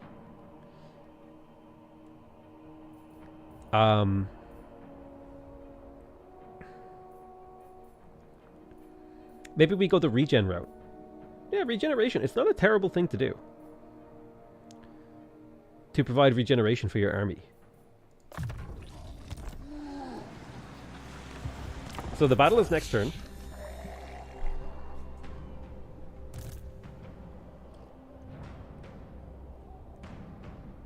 You also can't retreat if attacked during a forced march. Yeah, the forced march is a dangerous thing to do. Probably best left to very careful moments when I'm certain of certain things.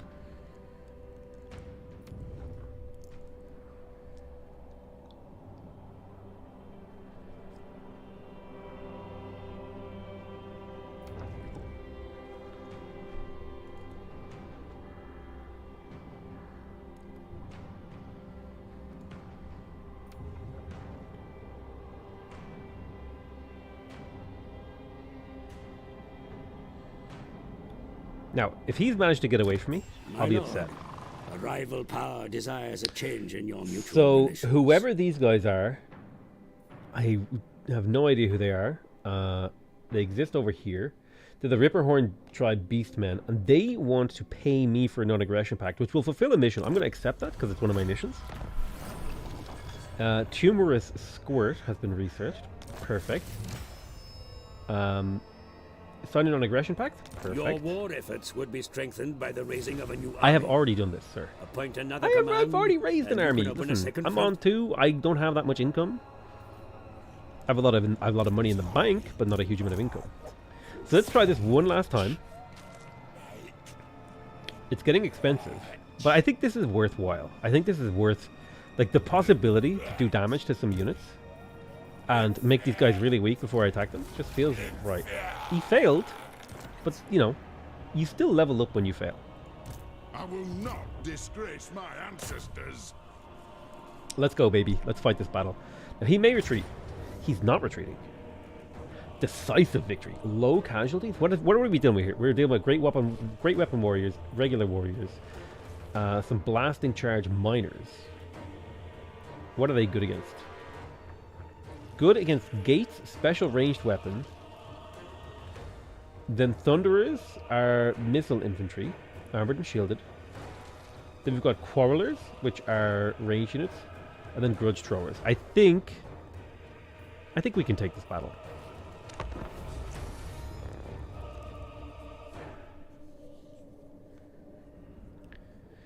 Care with the blasting charges, great versus blobs of units. Yeah, okay, so keep my line spread.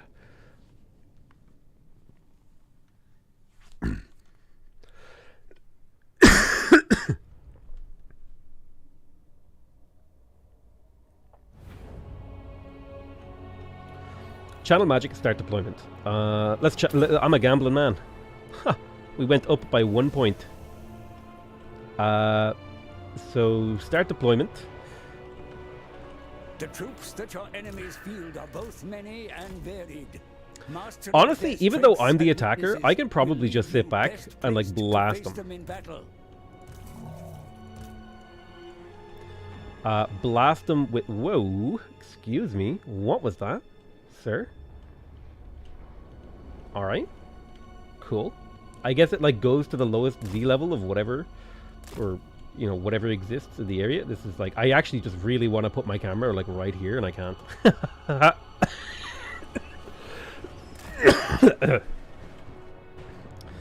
So let's get our... Okay, that's actually really triggering me. Let's get our experienced cavalry over here. And then we'll get our regular cavalry, like the less experienced cavalry over there. Big old line of these boys. And then we'll use our blaster. You're going to be my anti-hero guy. So be up with the Nurglings. Specialist flyers will hang out on the left flank, ready to kill ranged units and stuff like that. Let's start the battle. Old Nurgly boy, why don't you blast these grudge throwers for me? Let me see what your accuracy is like. Oh, where are they going? Are they going for the hill? Or are they just changing their angles?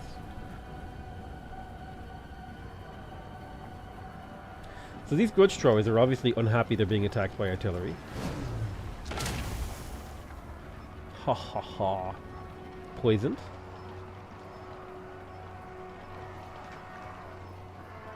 So it's like artillery versus artillery right now.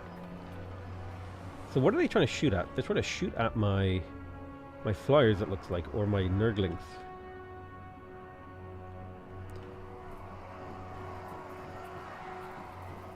Come on, alright. Yeet away that poison. Oh, that's a good shot. Who are you aiming at?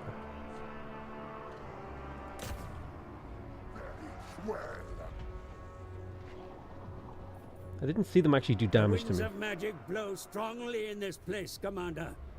Harness its power and channel it against your enemy.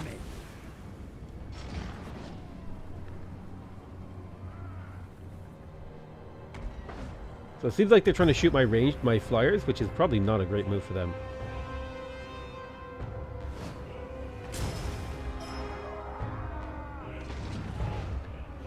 But they're not having a good day.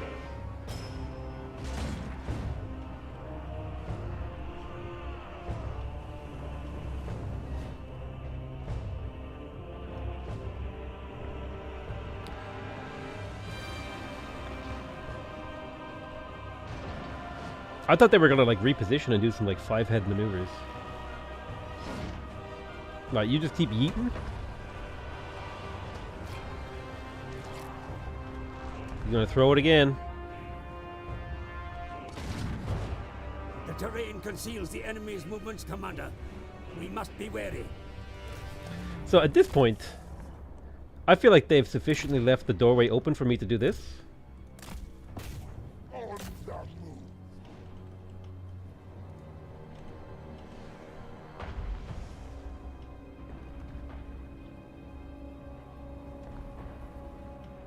We're not taking any damage. Oh!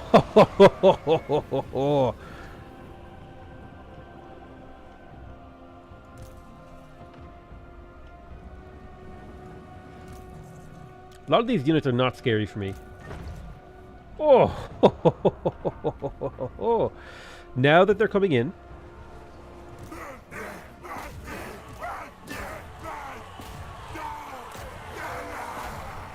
we don't want to let them use their range for free. Where's my hero? Go deal with his hero. You come forward to start Winds of Magicking. You fall back so you don't get quarreled to death.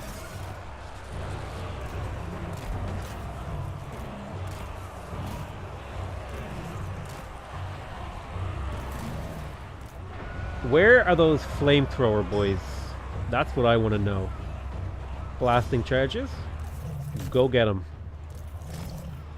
Go get them. Winds of Magic. Inevitable. Boom. Blast across. You. Winds of Magic. Whatever that does. Hurt him. Yes.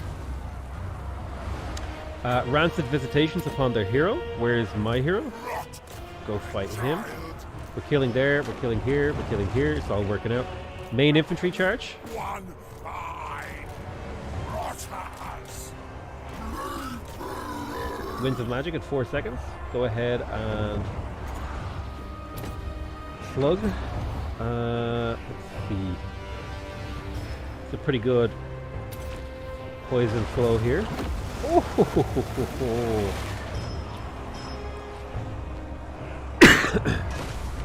Oh. Can you kill those, please? Frog boy.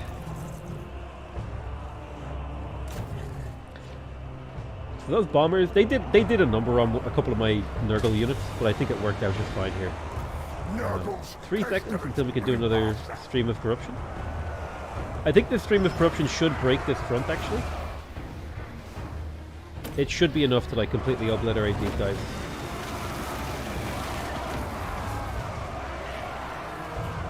Yeah, there it is.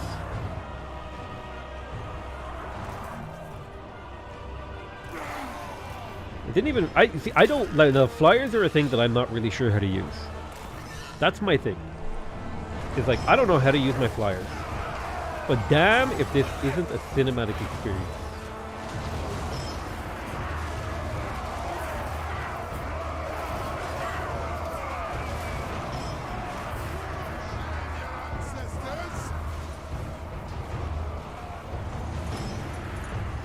Like, I don't think you get like a cinematic experience like that in many strategy games. Like, that is awesome.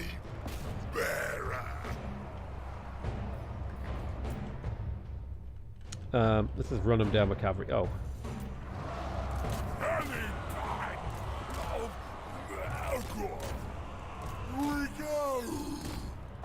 Chase him down.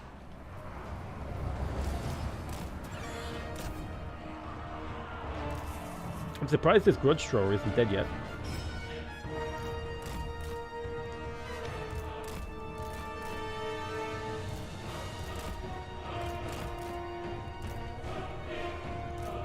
Sir? You're supposed to be protecting my lord? Literally your entire job? Go ahead and poison him again.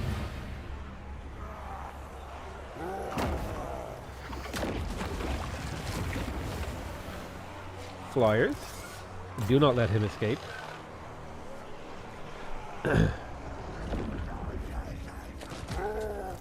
Nurgle's command. Can we guarantee his death, I wonder?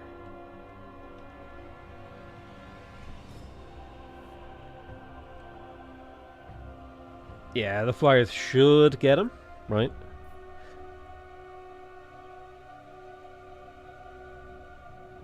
I don't know why they decided to stop chasing him. Is they going to let him get away because they stopped chasing him? That is... Wow.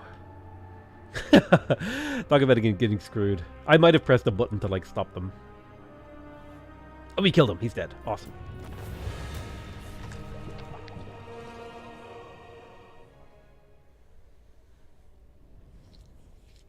Harpies are very weak, even Quarrelers will own them in melee. Not in my experience. My Harpies absolutely destroyed some Quarrelers earlier.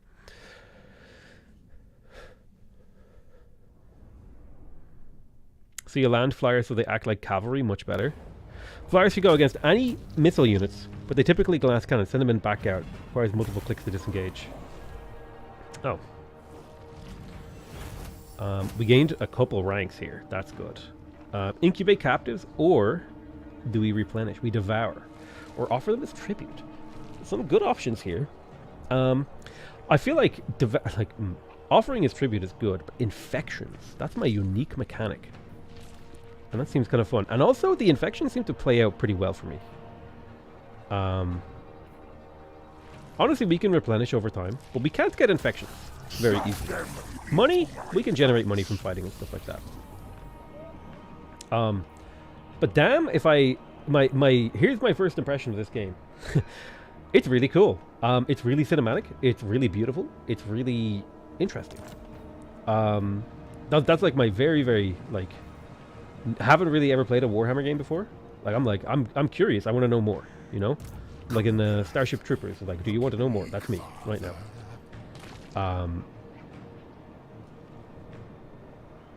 Yeah. It's like, and I'm pretty sure for anyone who's played like the other Warhammer games, it's like total Warhammer, but more. But that's going to be it for me for the stream. I'm a little bit coffee. I'm a little bit congested in my chest. I'm going to take it easy. I love you all. And I'll see you guys next time. Also, don't forget, !Gamesplanet in the chat. You can get the game for discount of some kind. I can't remember how much. I love you. Bye-bye.